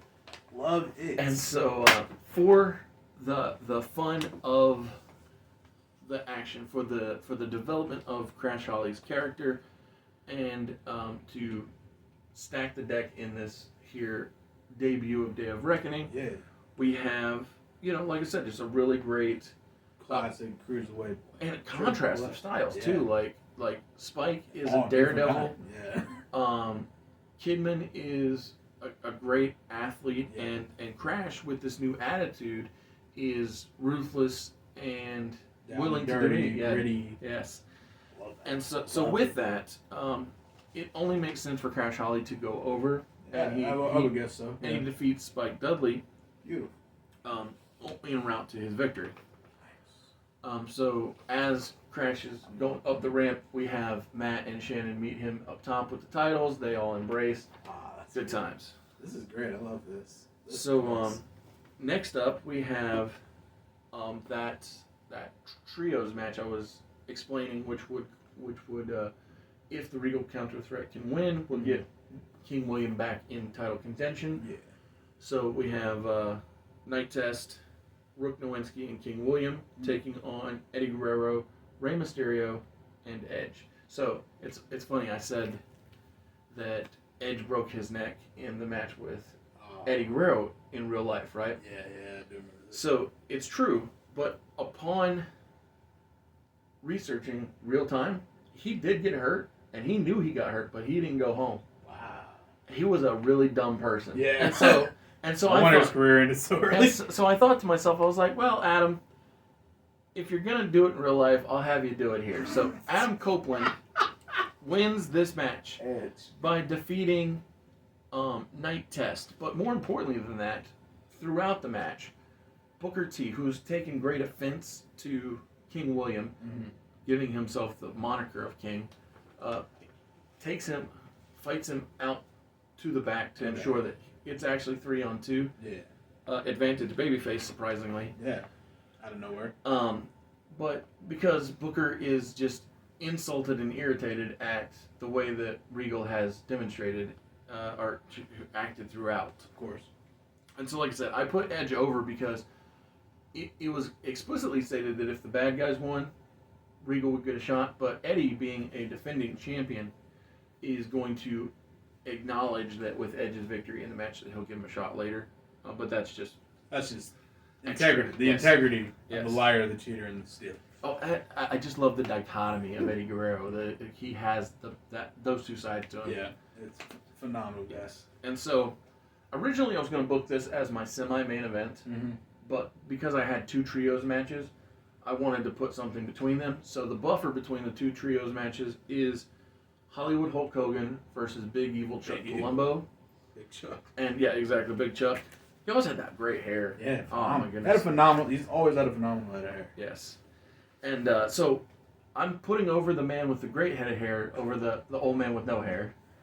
Oh, he's been bald his whole career. Exactly, yeah. So Hogan does what he does best here in Alpha Entertainment Worldwide. He looks up at the lights. He gets that 1, 2, 3 counted his shoulders to the mat. Clap it up, ladies and gentlemen. Hogan doing what he should have done the majority of the end of his career. Correct. But from there we get the MPAA, D'Lo Brown, Farouk, and Bradshaw, Mark Henry backing them up, taking on Big Show, A-Train, and Justin Credible in the semi-main event. And of course, because this is my world, I have to put over D'Lo Brown in the semi-main. He pins Justin Credible. Go ahead, D'Lo. Because, I love D'Lo. I think he's great. I would have made it Farouk, but Yeah, Farouk's had his glory. Yeah, exactly. We just want to give D'Lo that nice little pat on the back. Yeah, especially since we gave him an extra world title run. So, I feel like it evens out. Yes. So, the main event is a match that happened a lot during the Ruthless Aggression era. Both guys wrestled on both sides of the fence, both good and bad. But every time that Brock Lesnar stepped into the ring with The Undertaker, they delivered because they both have that heavy-handed style. Absolutely. And it goes well together, these two guys. And that Paul Heyman connection, like I alluded to during the promo segment, is definitely a big part of why I think that they fit so well together. Indeed. And so Brock being the next big thing, the Beast, the young gun, the most dangerous man, the future, he does go over the dead man, and it just makes sense. He beat...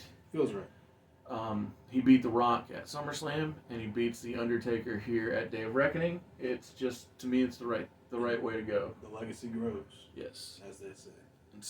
And so with the first Day of Reckoning in the books, it is time to go to Monday Night Raw. Woo! Same way we close Raw, we got to open Raw. Triple H. Dude, I love doing that. Yeah, I love that sandwich. It's the best. It's the best.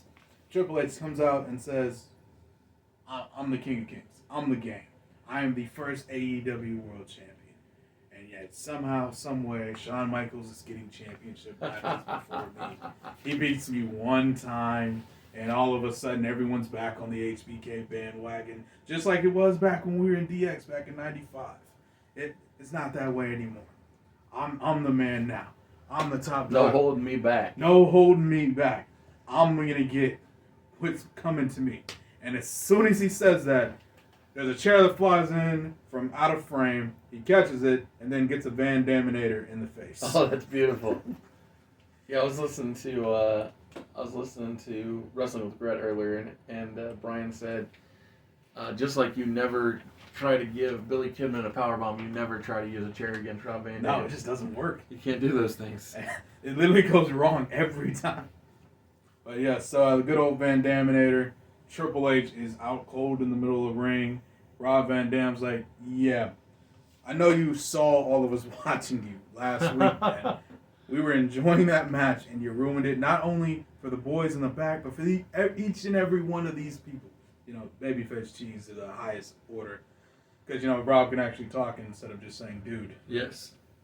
And he says, I'll tell you what, now we're even. Throws the mic down, hits the Rob Van Dam music hits, crowd goes wild, great stuff. Fun start to Raw. Next match, we come in, Victoria decides, you know what, I'm in a really giving mood. So, Jacqueline, come on out. You get a women's title match.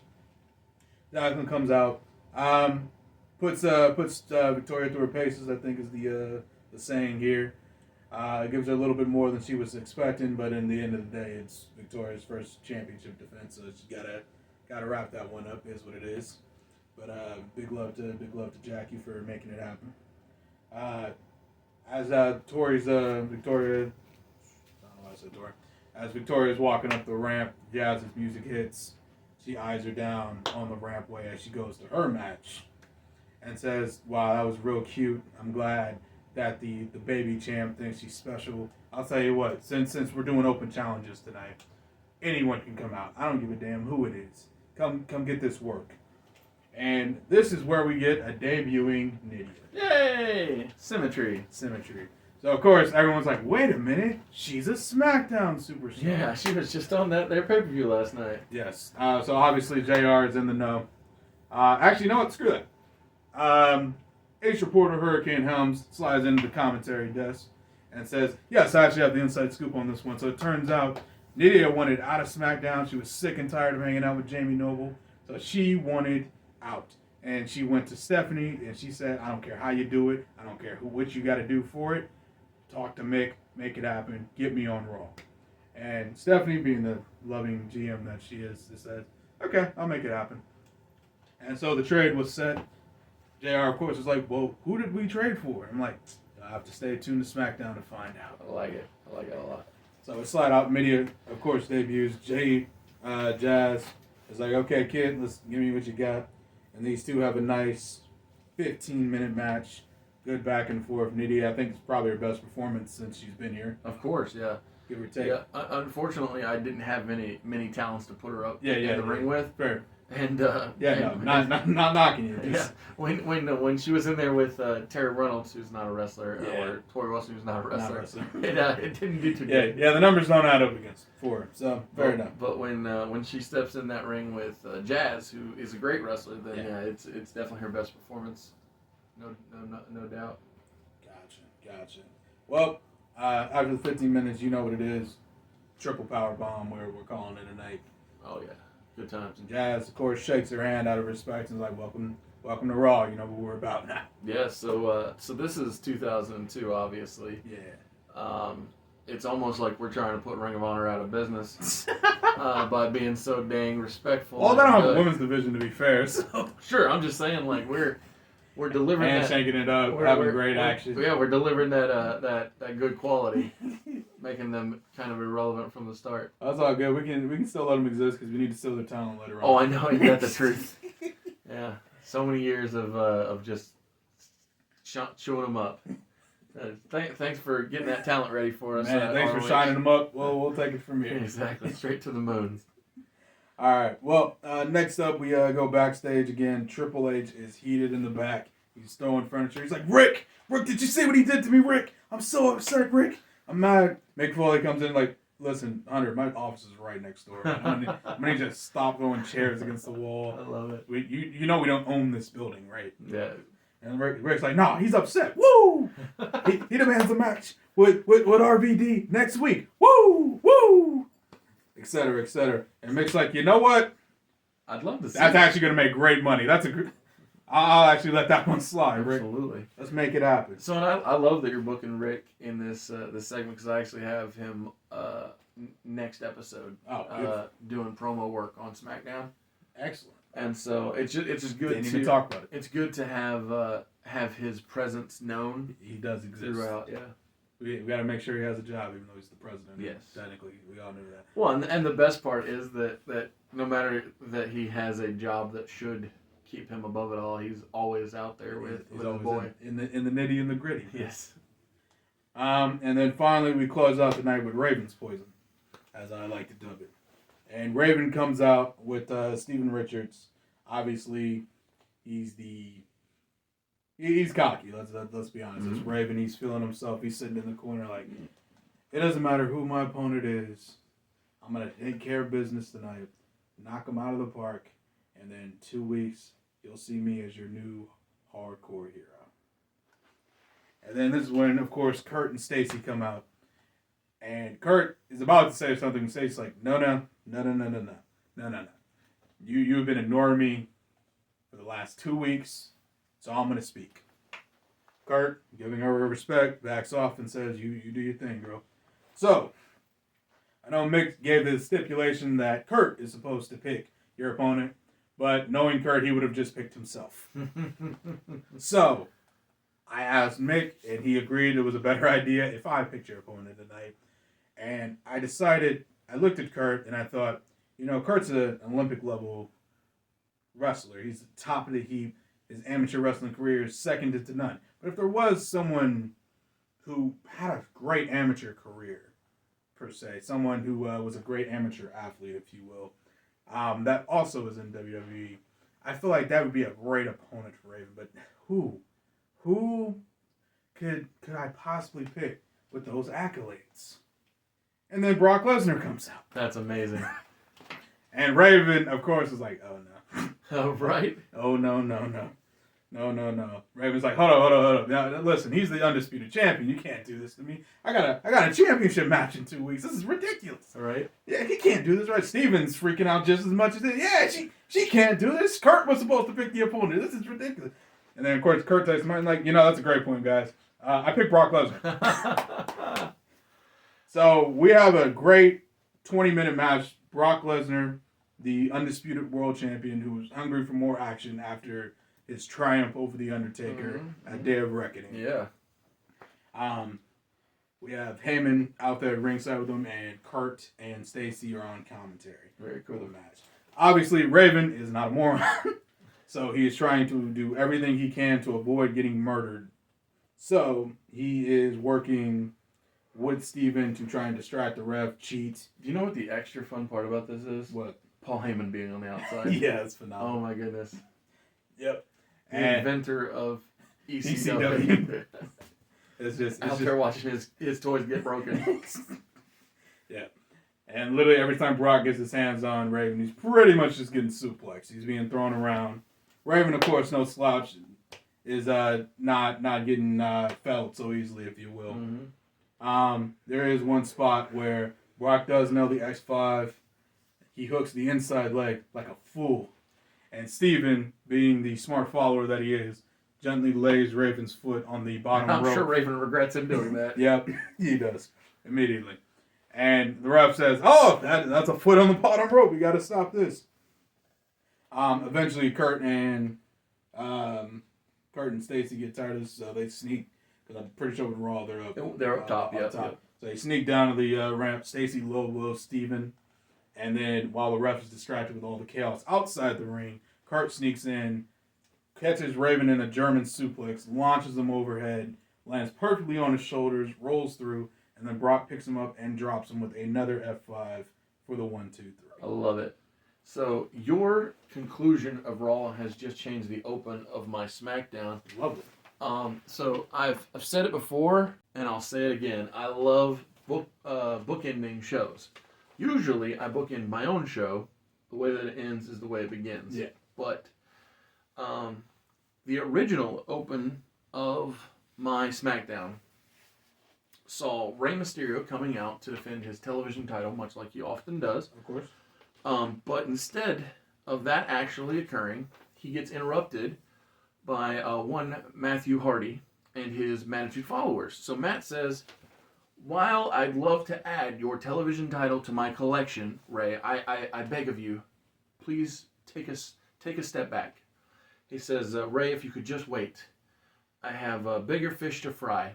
He said, I've been doing this for weeks now. I've been calling him out. And that yella, no good for nothing, that so-called undisputed, but I dispute it. That champion, he may have beaten that old man, that dead man, but he's not ready for the one. And so Matt Hardy, like I said, he asked Ray to just sit down at the commentary table, watch as I win the undisputed championship here tonight on 9/26 of 2002. So I literally wrote here, I said, this is a birthday present to myself because I love Matt Hardy and I really enjoyed young Brock Lesnar. Yeah, of course. And so Matt calls out Brock. He says, I won't take no for an answer. And so with Crash and Shannon by his side, each holding one of the Cruiserweight Tag Team titles, because Matt believes tonight he's taking home the Undisputed Championship. He says, I'm waiting, I'm ready. And so he's calling him out. And Brock doesn't come out. Paul does. Paul comes to the ring. He's moving with a purpose. He's like, what are you doing? And well, no, Paul's very concerned, right? Yeah. He leans into Matt. He says, Matt, I care about you. He's like, I'm looking out for you. He's like, you don't want to do this. And Matt Hardy pushes Paul Heyman. Oh, man. And so at that point, Paul, he just lands on his butt. You know, he's just Paul's just sitting there, and he takes his hat and it's in his hand, and he's like, all right, you asked for it. So Brock's music hits. Brock comes out, and so Matt Hardy says, do you accept my challenge? And Brock Lesnar says, I'll take on all three of you. Oh my God. And so Brock Lesnar destroys Shannon Moore, Crash Holly, and Matt Hardy as a celebratory day early birthday present to a young little Oz having a good old time here in the opening segment of this year's SmackDown. Brock Lesnar obviously gets the pin on Matt Hardy in the opening match, 1, 2, 3, and he takes his undisputed Alpha Entertainment Worldwide Championship back home with him, along with Paul. And Ray's just clapping on the outside. Yeah, Ray's just like, okay. That was a hell of a match. Like. And so after the break, of course, of all that chaos, we come back. Ray, who has already done his entrance, he's standing in the ring, and at this point, we hear the Undertaker's music. Because in my mind, the Dudley Riders both come out to the gong. Yeah, Undertaker had this song after after Rollin', which was I think it was a Jim Johnson. I know it was an in-house production. Mm-hmm. And in my mind, they both come out to that their theme. And so the person who answers Rey Mysterio's television title open challenge is the man who defeated Hollywood Hulk Hogan at Day of Reckoning, that being Big Evil Chuck Palumbo. Okay. And so here is the culmination of all of the hard work I've done to prove that this man with a mean mane, Chuck Palumbo, wasn't drafted early for no reason. When Chuck Palumbo stays dominant and ends Rey Mysterio's television title reign, I wish I'd have kept track of how many defenses he had. Yeah. But I know that it's under the 9 that Mark Henry did. I think that I want to say he did 7. 7. I feel like it's 7. 7 does feel right because I intentionally made Ray's reign shorter than Mark's because I wanted to keep Mark on that elevated platform. That longest reign. Because 9 consecutive title defenses is a lot. and 7 isn't bad either. It's I mean, one guy has like 25 now, but that's aside the point. What's that? Orange Cassidy has like 25. Oh, true, Yeah. true. But he doesn't defend. He isn't mandatorily made to defend every week. Every single week. No, he just does it like a psychopath. Yes, I don't understand. And actually, I think that I saw somewhere he's actually at 28 defenses now. Oh, he must have did something outside AEW. And well, he did have that one New Japan match against Gabriel Kidd, I think. He must have did other ones like that. Regardless, because the reason that mattered was maybe I'm mixing up my numbers. Maybe it was 25 for Orange and 28 for Roman. I think that's what okay. It was. Yeah, I think it's 25 that for feels Orange and then 28 for Roman. And Roman's is 1,000 days, and Orange is like 258 or something like that. I don't know. Yeah, whatever it was. Nowhere near as close, but Correct. just as many defenses. Yes. But anyway, the point was Chuck Palumbo proves that he wasn't drafted early for no reason. This partnership with The Undertaker wasn't for nothing. He wins the television title, proving that to his mentor that this was all good stuff and important. Post this television title match, we cool things off a touch with a little bit of their local competitor action where the Regal counter threat. We have Rook Nowinski and Bishop Storm winning a tag match, so that's quick and easy. We got Tajiri taking on Funaki. Funaki falls short in this match to prove that Tajiri is still on a roll, given the fact that he won over Jamie Noble and is keeping the momentum going. Presumably, he'll probably be the next to challenge Storm down the way. Makes sense. After that, Booker T defeats King William to once again get in the head of the Regal counter threat. Maybe their crown jewel isn't all it's cracked up to be. Yeah. And in our semi-main event, we have Val Venus taking on Jamie Noble. Oh boy. The reason this is important is because,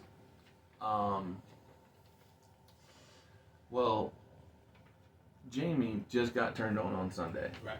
And I really need to start showing that he is more than just a comedy act with his humor. So actually, in this match, I want him to come out in long tights and not the denim like he was wearing. Like actual gear.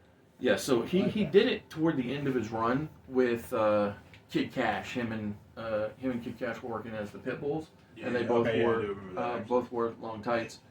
And so here I want him to debut that look, and after Jamie Noble gets his victory over Val Venus, we get another workout promo before the commercial break, and we go into the main event where Eddie Guerrero does defend his Intercontinental Championship in a no disqualification match against Edge. Eddie retains, and again, Edge is still dealing with this injury, this hard time, this bad time, and I'll probably use him less, and because of the fact that I know he's hurt, but like it's so tempting to want to use him. Yeah. Because it's real easy to run him into the ground. Like in real time, Edge and Rey Mysterio competed for the debuting, which we don't need to do because we never got rid of the Cruiserweight tag straps, but him and Rey competed for the debuting SmackDown Blue tag titles. The WWE tag team. Exactly, at SmackDown, or at Survivor Series for SmackDown. Right. And like it's so tempting to want to keep using him, but I'm probably gonna let him rest up a little before putting him on the shelf forever, or not forever, but for a long darn time. For the foreseeable future. Yeah, but Eddie retains, and Remember when he was out? Yeah, he went out in February of 2003. Jesus Christ. And but like I said, his injury actually took place. Yeah, all the way back in like September of 2002, maybe August. And it's like, come on, man, dude, don't do that to yourself. Please don't.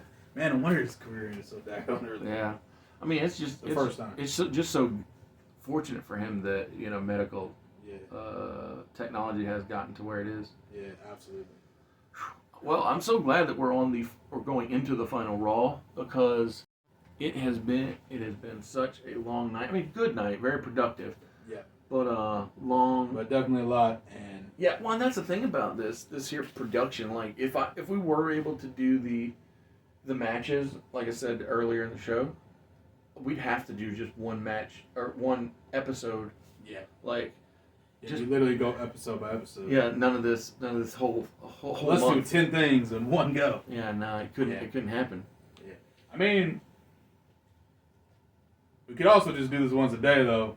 Like not this, but like if we did it that way, we could just do it once a day or once every couple days. Exactly. Yeah. And knock it all out. But That's the thing about, if we could get monetized with their Yeah. YouTubes. well, Hey, speaking of that, why don't you like, share, subscribe, comment below, all of that good stuff, because the more you help get the visibility of the channel out, the greater chance that this can become a actual profitable venture. yeah, work for me. I'd love to not work for a living. Because this isn't work. This is just fun. Oh, exactly. Also, if I don't have to go to work, we can do this earlier, and I wouldn't have to go to bed directly after I'm finished. I know, right? All right. Well, speaking of going to bed, let's bring it on home with the last Raw of this episode. So, we open up the show exactly how I promised you. We opened it up. Triple H versus Rob Van Dam, and these two bang out. It's a classic Triple H versus Rob Van Dam venture. Oz will throw up some pictures. Oh, yeah. I mean, so many great matches. And as a matter of fact, I don't know who wins this, but there are so many times when they would go at it. I was like, come on, how's Rob not winning this dang thing? Come on now. And that's a good point, man. It's almost like Rob should be beating Triple H, which he does here. That's great. Because Shawn Michaels, while Christian is distracting the referee, smacks Triple H with some sweet chin music, drops him. Rob goes, Yeah, exactly. jumps up for the 5-star frog splash, and gets the 1, 2, 3 on the former AEW World Champion. Yeah, I love it. Yeah, that's really good stuff, and that actually lends really well to my plans for November. And That's great, because that lends really well to my plans for November. Good, because I was Well, October and November. yeah, because what I was gonna say is like with Triple H coming up short, it fits really good with things we've conversed about. Something we already talked about. But yes. So Triple H loses. He's dejected and angry. Mm-hmm. But of course the crowd. One final everybody's time. gonna love that. Rob Van Dam. So and of course Rob uses this one like, man, I just beat a former world champion. It's almost like I deserve to be world champion. Wait, are we gonna get that match? Oh, we sure are. Oh, I can't wait. In I want to say 2 or 3 weeks, whenever my pay-per-view is. Oh, yeah, whenever we do. Well, Actually, actually, the pay-per-view I know is on October the 20th, correct? yes, sir. 'Cause October- it is Halloween Havoc. Halloween Havoc. Yes. That reminds me, we're going to. That's fine. That's fine. Yeah. It would, like I said, it's all just the general thoughts. Yeah.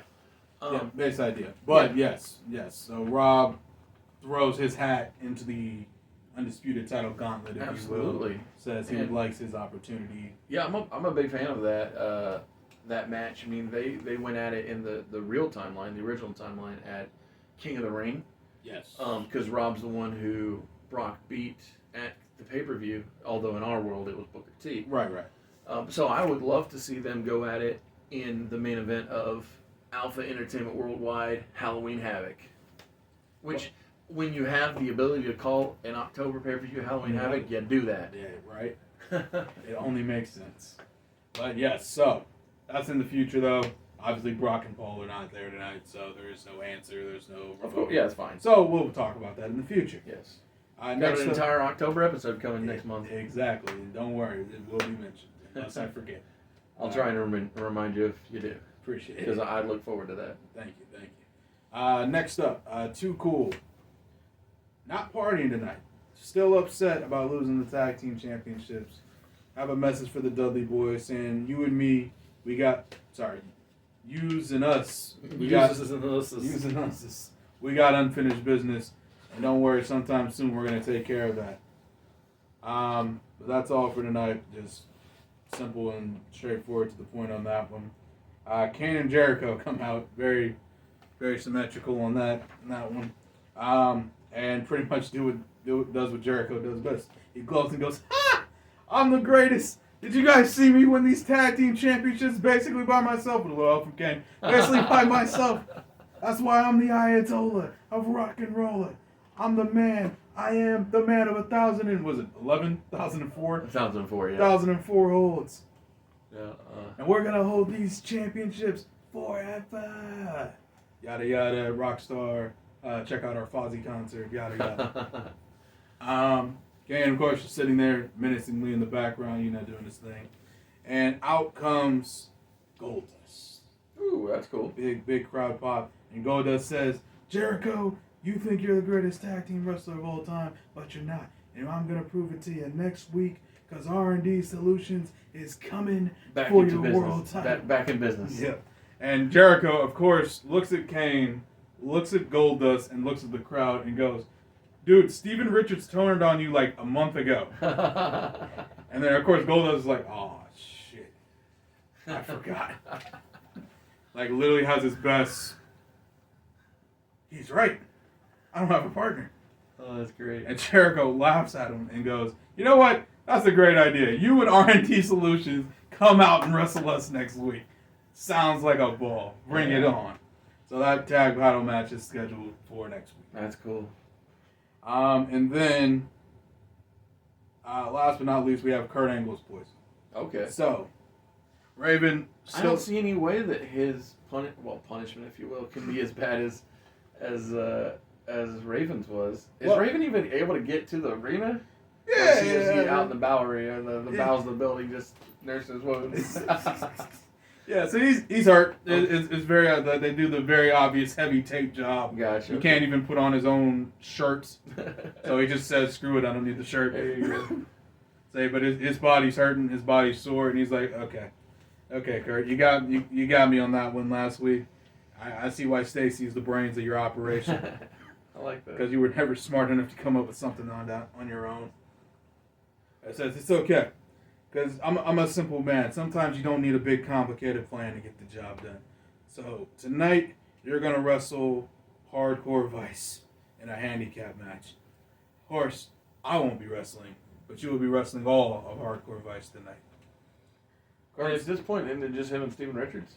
We're getting to that. That's cool. I was just checking. I was like, At this point, it is just him and Steven Richards, yes. So, I mean, Kurt's got to be happy with this like, year development. It's like, so I get to kick Steven Richards' ass again. Let's do that. Let's bring it on. So, of course, it goes exactly how you think. Kurt kicks Steven Richards' ass. Right. Raven's on the outside, of course.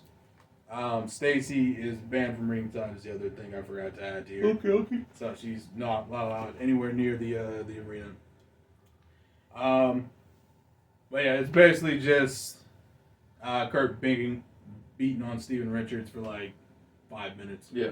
And then Raven sneaks in, goes for the swing of the chair, but of course his body's so sore that he's basically doing this in slow motion, much like an Orange Cassidy spot. Gotcha. So Kurt catches him and just hits him with an angle slam. And then right as he's getting ready to put Steven Richards away, he's licking his chop. He's like, oh man, it's an easy night. Easy night. A man with a hooded mask comes in and with a baseball bat and just goes for the knees. It's Sting! It is not Sting because he's not in the company. I know, I'm just kidding. We're like, what, 2 decades away and some change? Yeah, something like that. Jeez. Maybe 12 years away. Oh, Lord, 12 years. Man, that's crazy. Ah, man. But yes, hooded figure, balaclava, yada, yada. You know the gimmick. Yeah, I've listened to Jack the Jobber talk before. There you go. Exactly. And this hooded figure takes his baseball bat and beats the living daylights out of Kurt Angle, and then proceeds to get a trash can, put it over Kurt's head, puts him in the corner, and then just starts swinging the bat full force, caving in the trash can on the sides and on top. And I'm not gonna lie to you, there's some very innovative violence. And as Raven looks over to his new compatriot, he's like, of course, the other member of Hardcore Vice, the man that I haven't told anyone about yet. And the unmasked reveal, it is Raven's greatest enemy, Tommy Dreamer. And does he get the win here, or does Raven take it? Oh, sorry, for the finish. Yeah, for the finish. Yep. So, yes, Tommy literally the trash can's caved in. Kurt can't move. Yeah, yeah, The yeah. ref can't see his shoulder, so he just stands on the trash can and pins Kurt. Okay. Gotcha. Just checking because I can see it going either which way. Yeah. You wanna give Tommy the accolade moment, on his first time, or I could also see Raven being so Narcissistic. that he wanted to take it. So Yeah, remember, Raven's not in the match. He said, I cannot wrestle. Gotcha. My body's That's too right. sore." He just happened to be in the ring. Yeah. That's what got me. Yeah, so it was a no DQ handicap match. Of course, That's yeah. the reason he was like, all right, he's beating the crap out of Steve and he's distracted. This Yes. is my time. Gotcha. Nope, just kidding. Not my time. Well, here's the cool thing, right? So this is Tommy's legitimate Alpha Entertainment Worldwide debut. So by us never having the I feel like I had him at some point, but I don't remember.